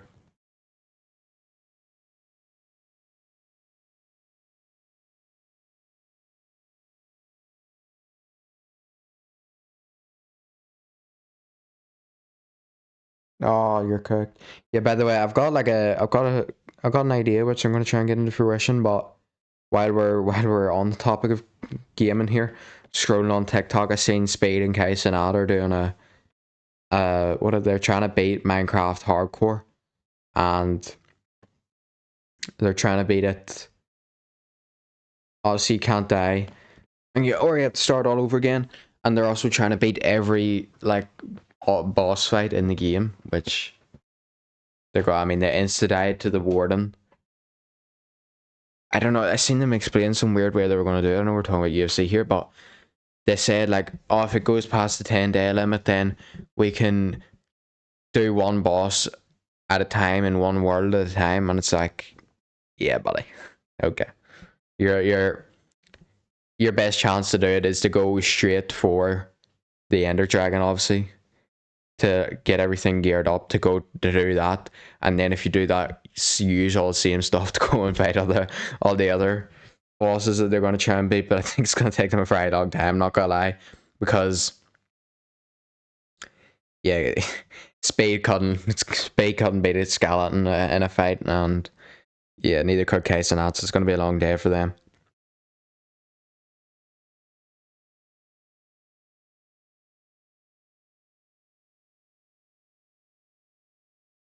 Here comes Billy. Hold on. Let me make sure I pronounce his name right, because I know I messed it up there before I said it. Oh, we're moving on from that fight. Here comes Billy Quarantillo. Pretty solid fighter. Has significant strike rate in UFC featherweight history at 7.56 per minute. Finished 13 of his 18 wins with 8 knockouts and 5 submissions. And he got his UFC contract on Dana White Contender Series Season 3 the whole way back in 2019.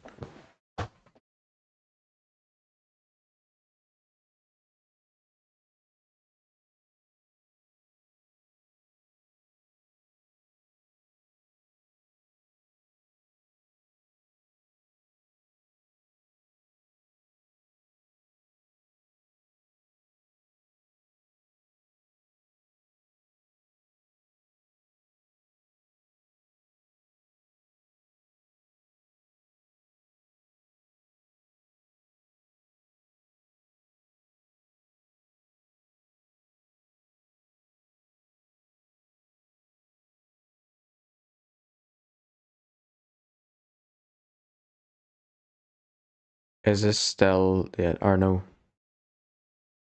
Arnie, what is happening? Yeah, now here comes Diego Ferrer. I thought he was already walking out.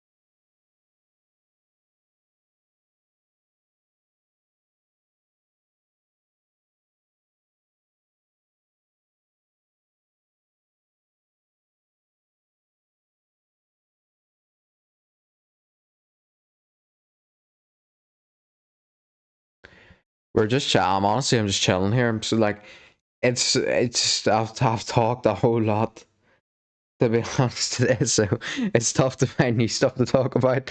But obviously I'm chilling. Grateful to be here. Having some fun, so go, okay. Well that's Conor McGregor tweeting. Never give in. Where there's a will, there's a way. On that clip of him on the balcony I was talking about.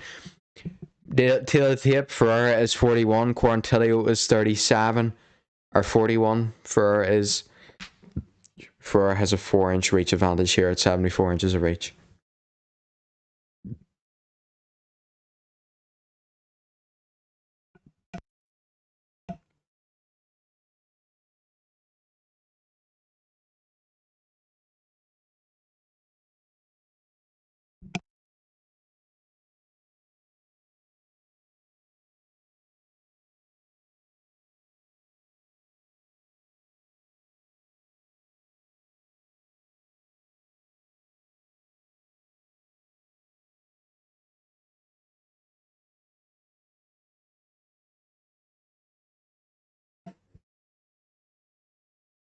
Should let Stephen Aspinall main event. Oh no, co-main event, I mean.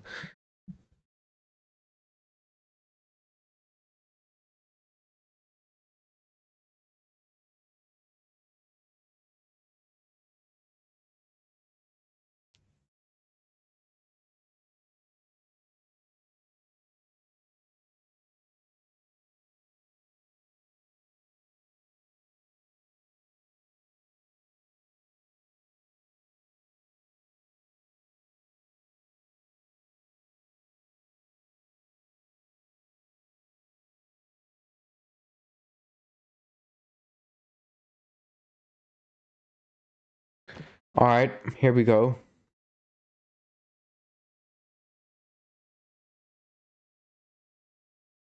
Round 1 underway. I feel like it could be a bit quicker, the pace in here, to be honest. Round 1 underway, though.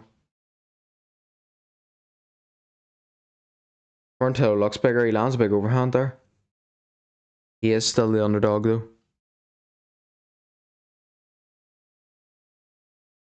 Another overhand for Quarantillo, and I think he's stunned Ferrara there for a second.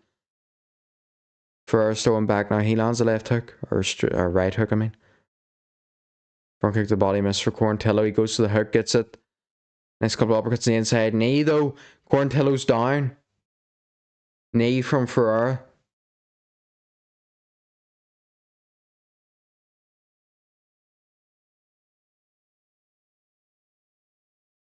Uppercuts now from Ferrara. There's a nice hook from Quarantillo, but a front kick from Ferrara as well. I don't know if that was a knockdown or not.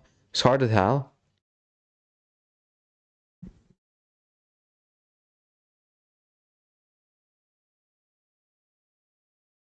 Nice right hand from Ferrara.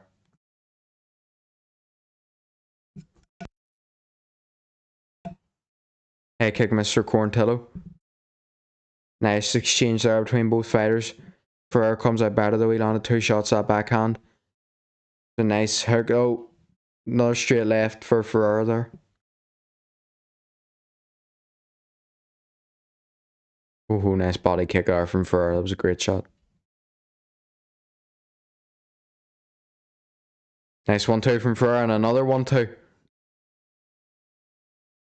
Fighting well off the counter so far, Ferrara is. Nice 1-2 again from Ferrara. Quarantillo just eats him and then resets. He's hit again there. Trying to shoot the single leg here. Is he going to get it? Not really looking like it at the moment. Elbow going in from Ferrara now. Ferrara separates. Great work from him there. Nice 1-2 from Ferrara. And another shot lands there. Was clean on chin. That right hand.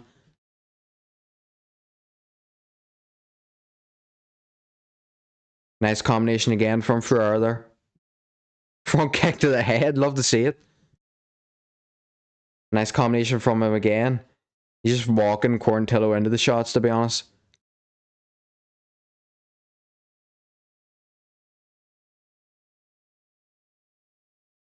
And again with the right hand, falls short with the rest of the combination.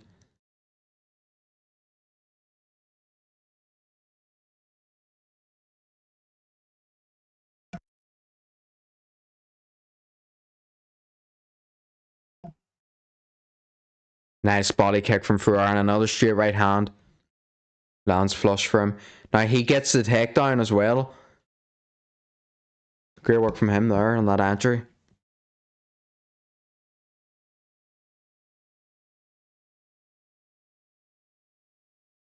Half guard right now.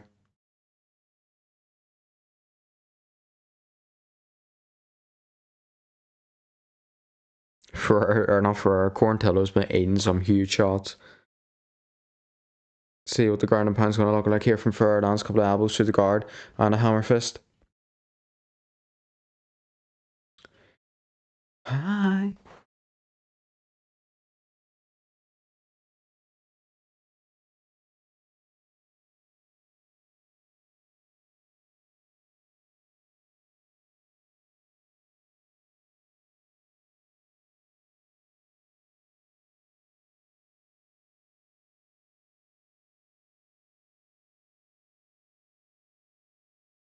Ferrer trying to maybe stand up here.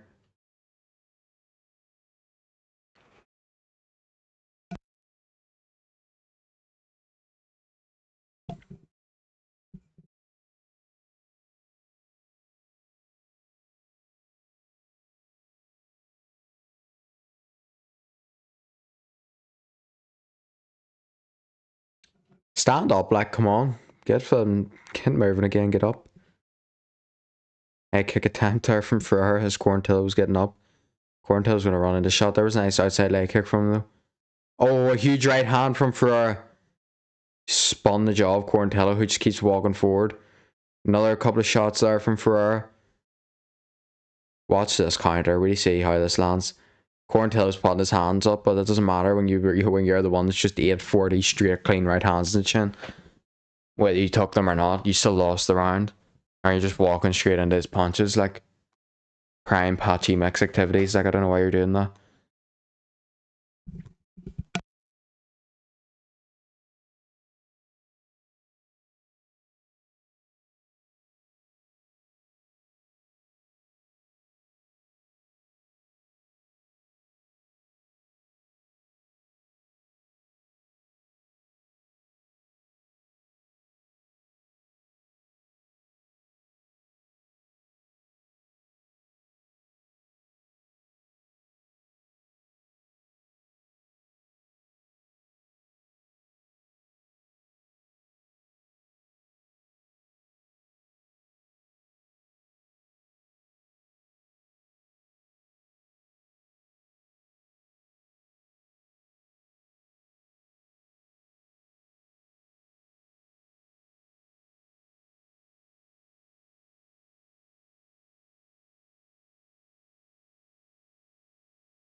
Oh, round 2 underway. I was on mute there, I didn't know. Nice shots to start the round. Front kicks, knees, right hands. All from Ferreira, who backs Quarantillo up here. Head kick too that landed.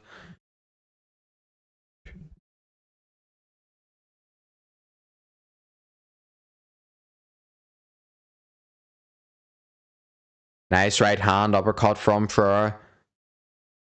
And a head kick.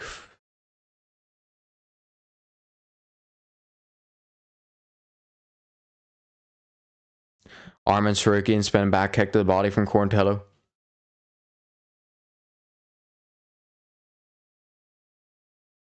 Is Michael Bisping not on commentary? He's just tweeting. Nice right hand though from Quarantillo that time. Front kick to the body. Jab lands for Ferreira. Jab lands for Quarantillo. Ferreira gets the takedown here. Straight back up to the feet for Quarantillo.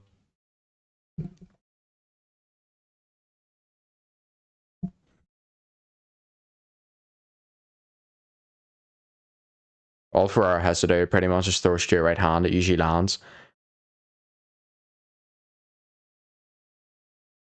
Switch sounds to southpaw. I don't really think the whole attack fell apart there. There's a nice shot though from Ferreira. Jab from Quarantillo.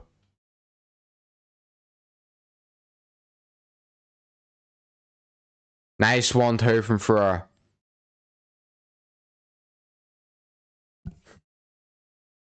Double it, triple it, quadruple it if you have to. Ferrer, there's another straight 1-2 from him.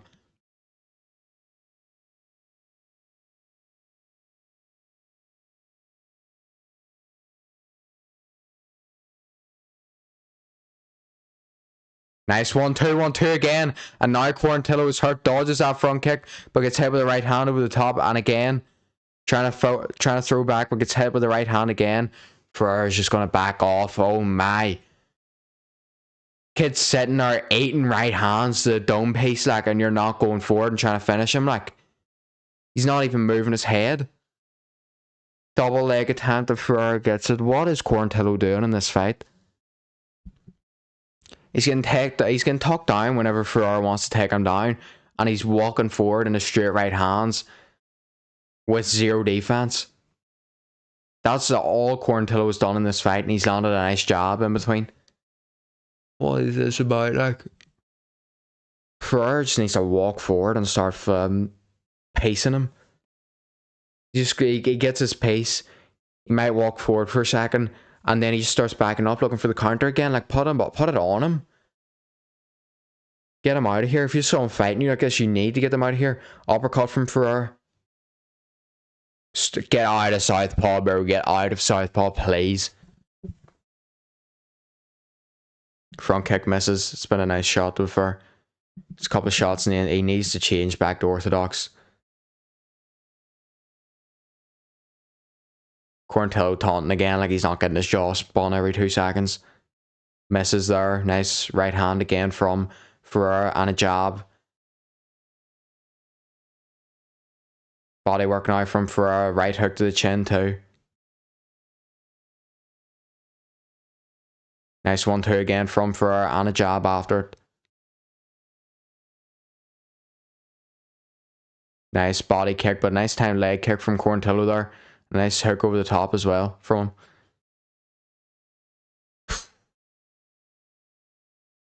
Nice shots there from Ferrer, bro.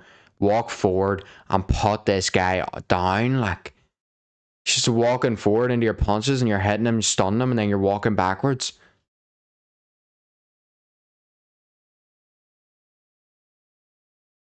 Nice work. He stumbled him again. Nice right hand over the top from Ferrer and a nice jab. And another right hand lands.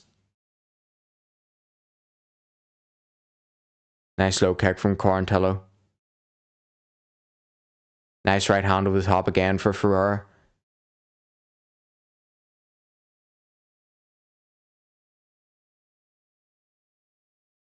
What a shambles. 10-8 again, or 10-9 to Ferrer.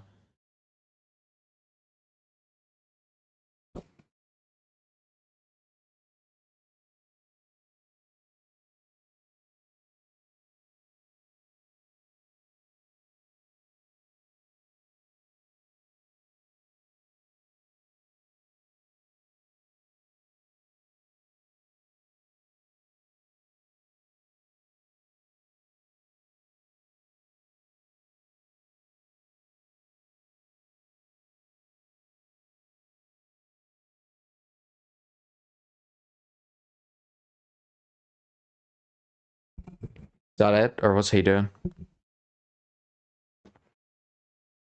Billy Quarantillo is jumping up over the octagon side where the third round starts.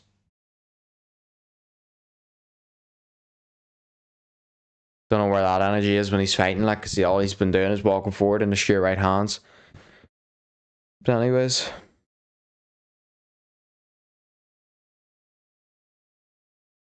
Here we go, round 3 underway. Billy actually trying to throw punches now.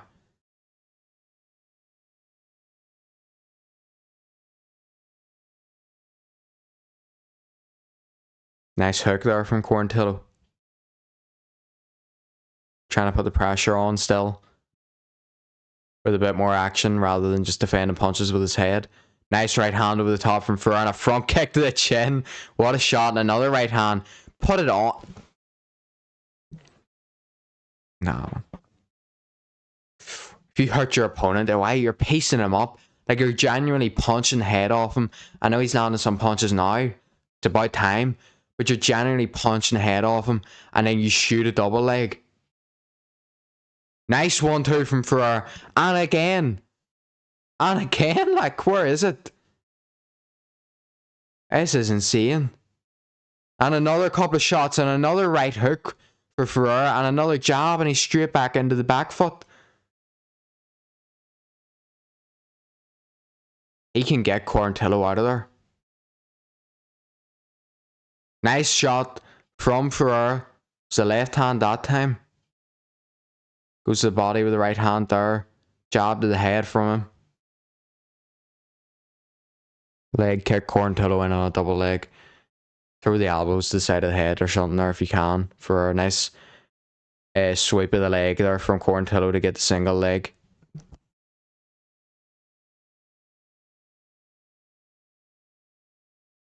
Ferrer has generally hit this guy over the head with about 50, like definitely more than 50 clean right hands to the jaw.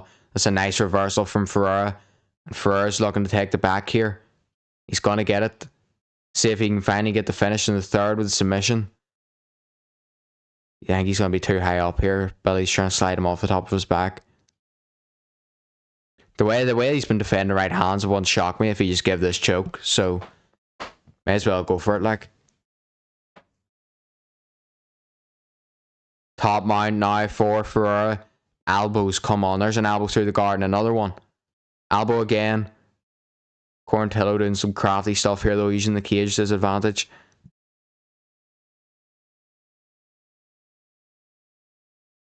Looking for an ankle lock or something. They both get up. They both get up facing away from each other. But back to the fight. Quarantillo is 100% going to get hit with another straight right hand. There we go. He gets hit with a left actually and then a straight right. Double leg takedown trip. Ferrer gets it, but straight back up to the feet for Quarantillo. Head kick misses for Ferrer.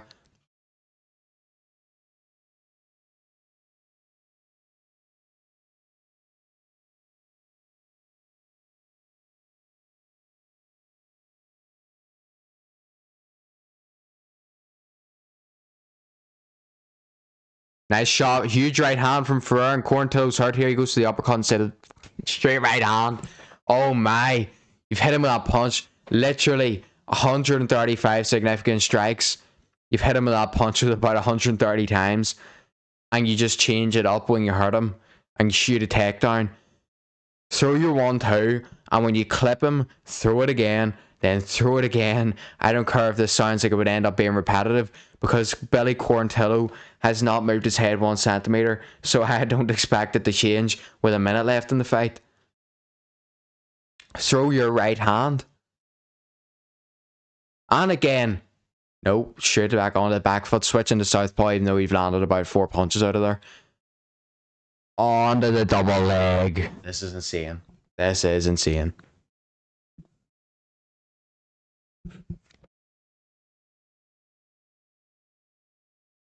We need to start doing quality over quantity. I'm not gonna lie. This is sad.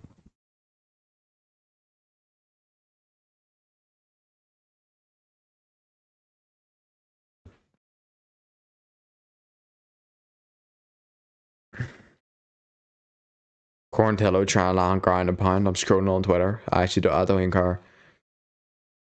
Good for him, bro.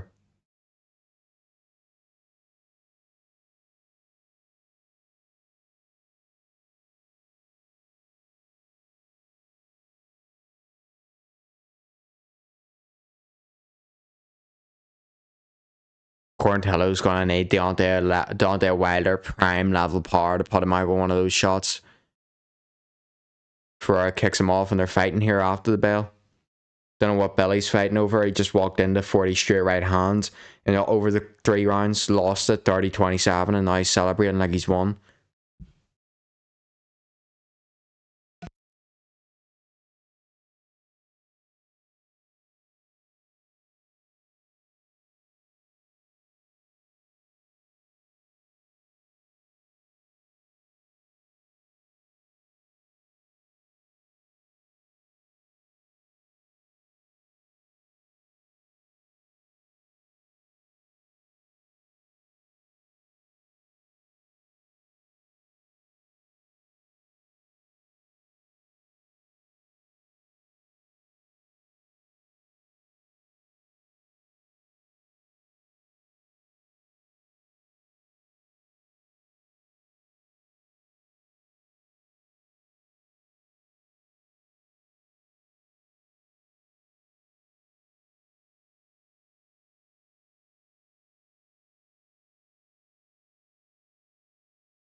42 years old, gets the win, 30-27, unanimous decision.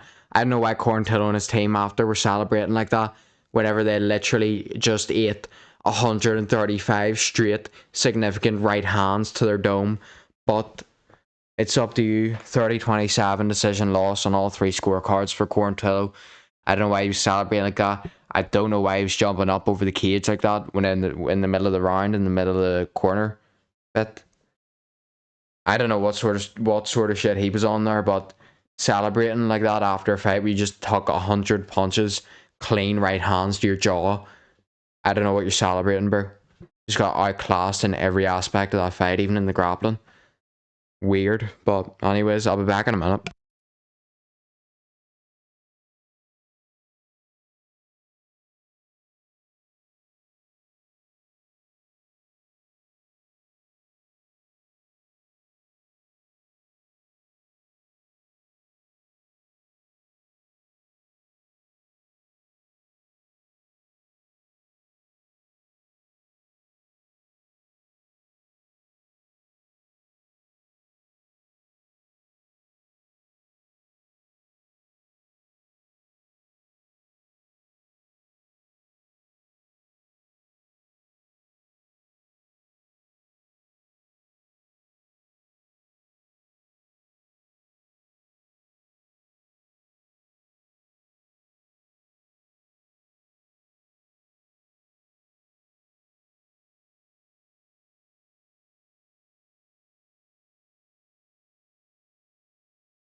Alright, here comes the number 12 ranked lightweight in the planet, Quillen Salkilld.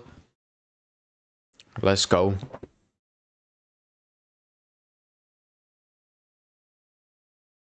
Called out Gamrot, and he got what he asked for. Now let's see him prove it tonight.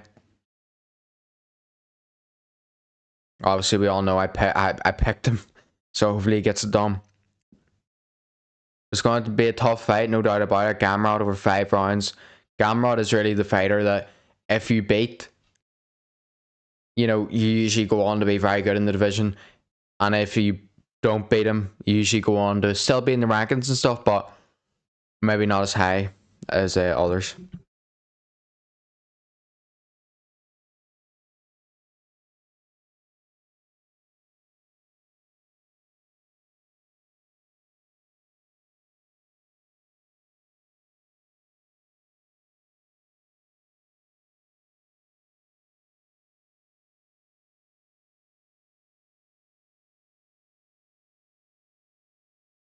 Longest active win streak in the UFC lightweight division for Salkilld of 5. Third highest knockdown rate in UFC lightweight history at 1.85 per minute. Per 15 minutes, sorry.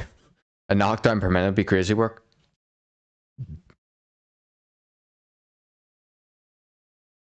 Let's go, Quillen Salkilld.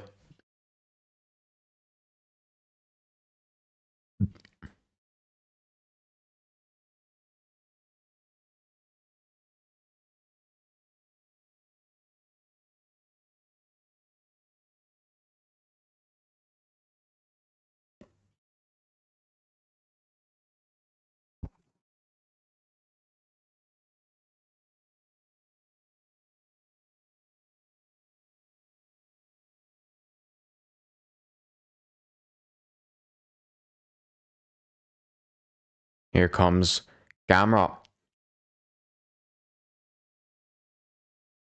Ready to go.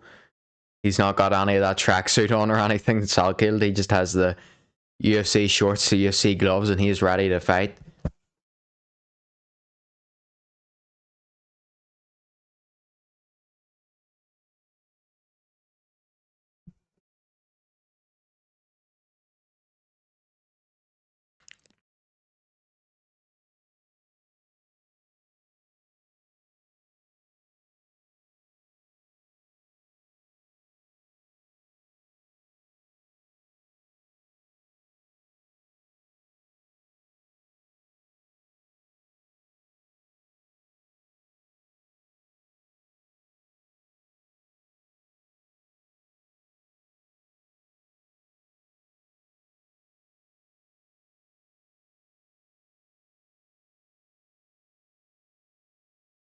Gamrot just spitting water out on the floor there.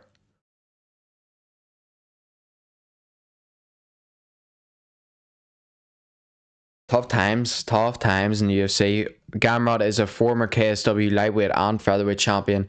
He is the 4th most takedowns in UFC lightweight history at 54, and he's got 8 wins by knockout. That was another thing. See, when I was a PFL, that coach standing behind Gamrot, I believe it's American Top Team, was there with JJ Wilson, who won in the main event, and I was like, "There's no way this guy like coach. I swear that coach is like Poirier or something." It was cool to see, man. And got like the referee was like Dan Margliotta or something. So some like American referee was in there, and I was like, "What? What?" It's crazy.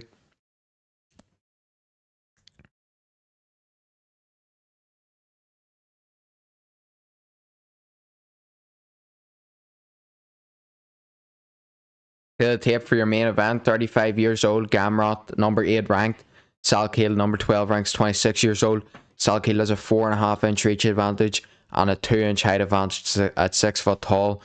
His reach is 75 inches, by the way, compared to Gamrot's 70.5.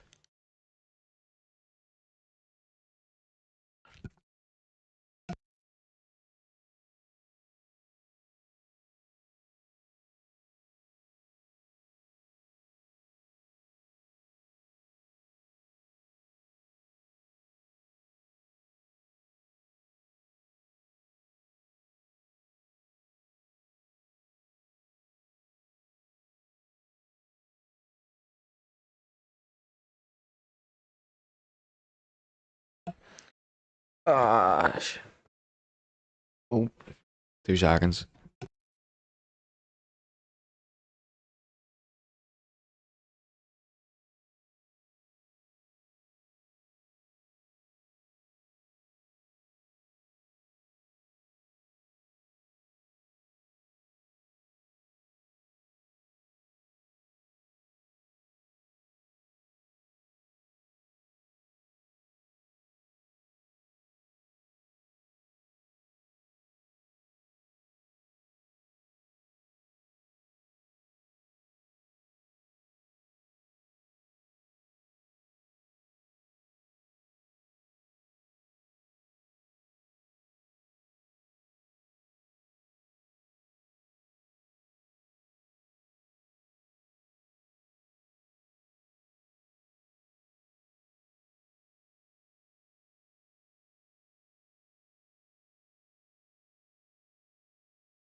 Alright, so Colin Salkilld got introduced there now. Mateusz Gamrot.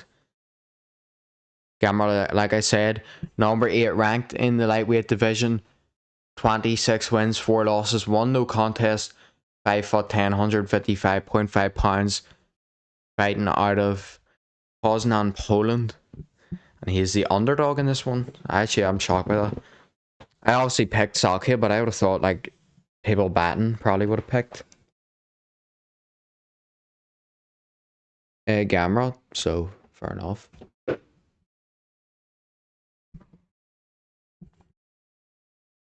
With fighters in the centre of the octagon now getting their final instructions from the referee. Referee for this one, Jason Herzog.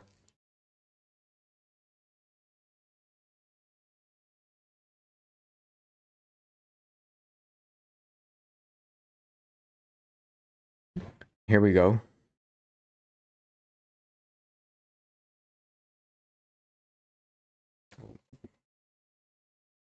Both fighters are ready. Round 1 underway, let's go.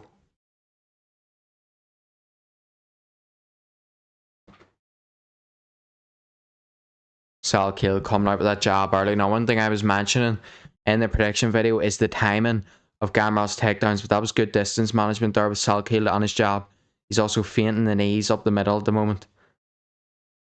But Gamrot's jab and his right hand are very nice too.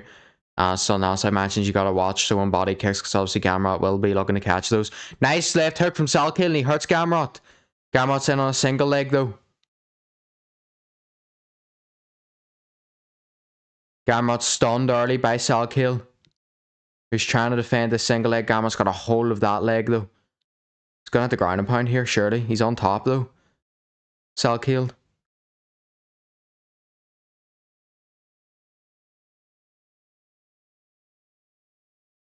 Gamrot went to step in with a right hand, but left his hand down when it come back, and Salkilld just checked him on a left hook. Now this is where Salkilld got caught up in a sort of a... That's better. Let's go Quillen Salkilld, man. Something he did very well, and I thought was very high level against Dariush, was alright. Dariush through first when their clinch broke, but Salkilld threw after, and Dariush wasn't expecting that, and that led to the knockout. Now Gamrot's going for some very nice reversals here and leg locks and stuff, but Salkild's just trying to kick his way out of it right now. Gamrot's not letting go though. Heel hook here from Gamrot. Let's see if he can get it. Salkilld shaking his head at his corner right now.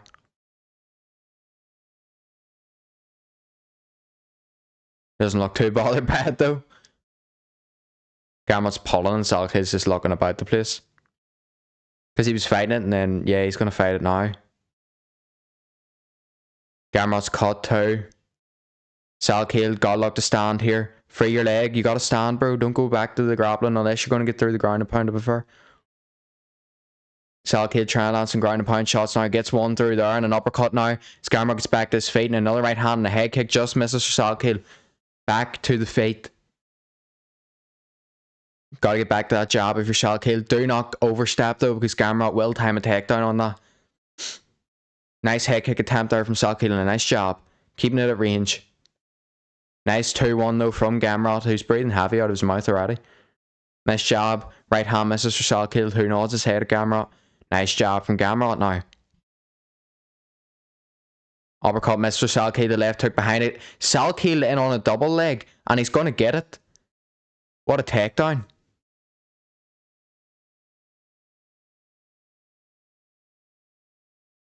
Salkilld gets the double leg takedown.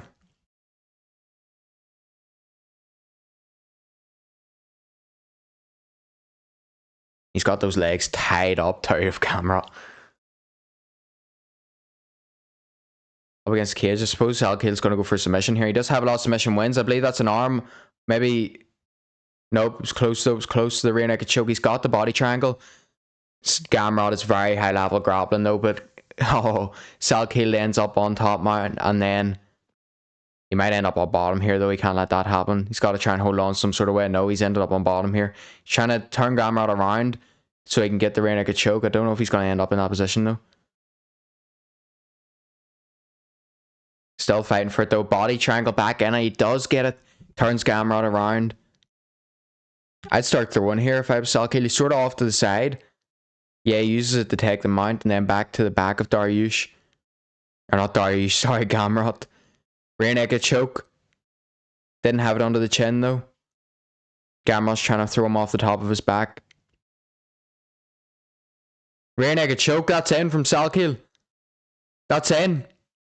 That's in. He taps, he's tapped. There we go.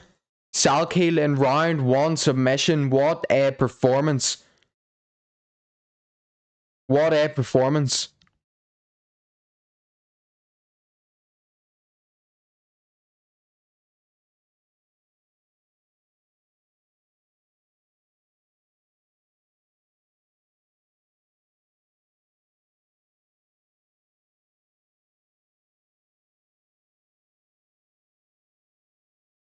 Quillan Salkilld out wrestles Mateusz Gamrot, outstrikes him, hurts him on the feet, and gets him out of there with a rear naked choke in the very first round.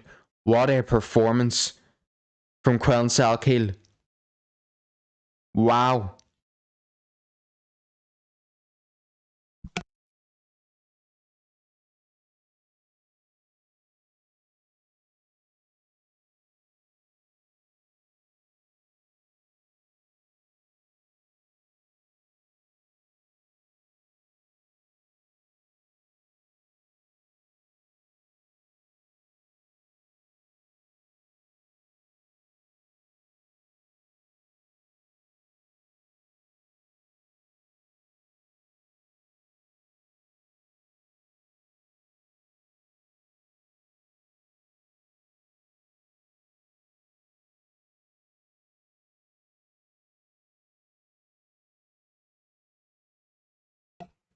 What a performance from Quillan Salkilld.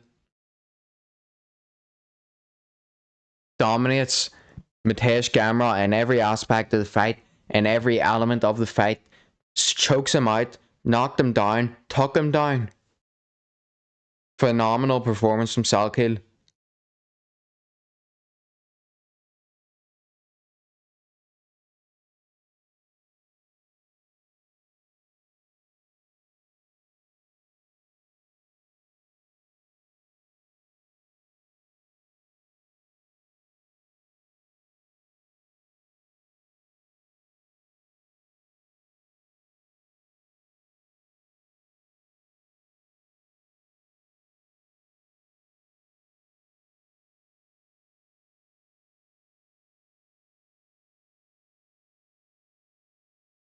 And he's hyped up as he should be.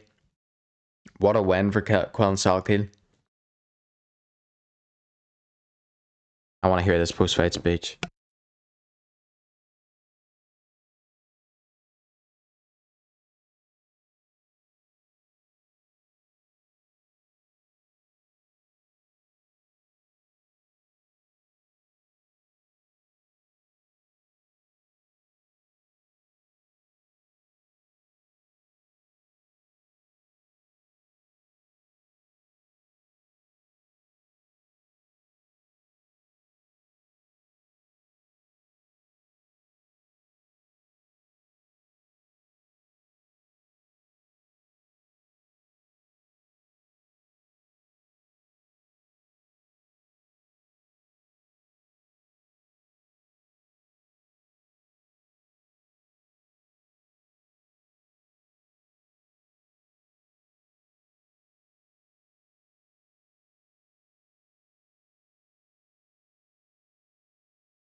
Well, and Salkilld might just have it all. He calls out for a top 5 opponent next. I'm very hyped. I'm very interested now because Gamrot's a very tough fighter. And look, 30 fights, only lost 4 of them. 32 fights now, actually. Only lost 4 of them. And for Salkilld to go out there, a lot of people go close with Gamrot. Dan Hooker, for example. For Salkilld to go out there, oh, hold on. Oh wait, no, he's actually. Oh, he's number 12 ranked. Okay, never mind.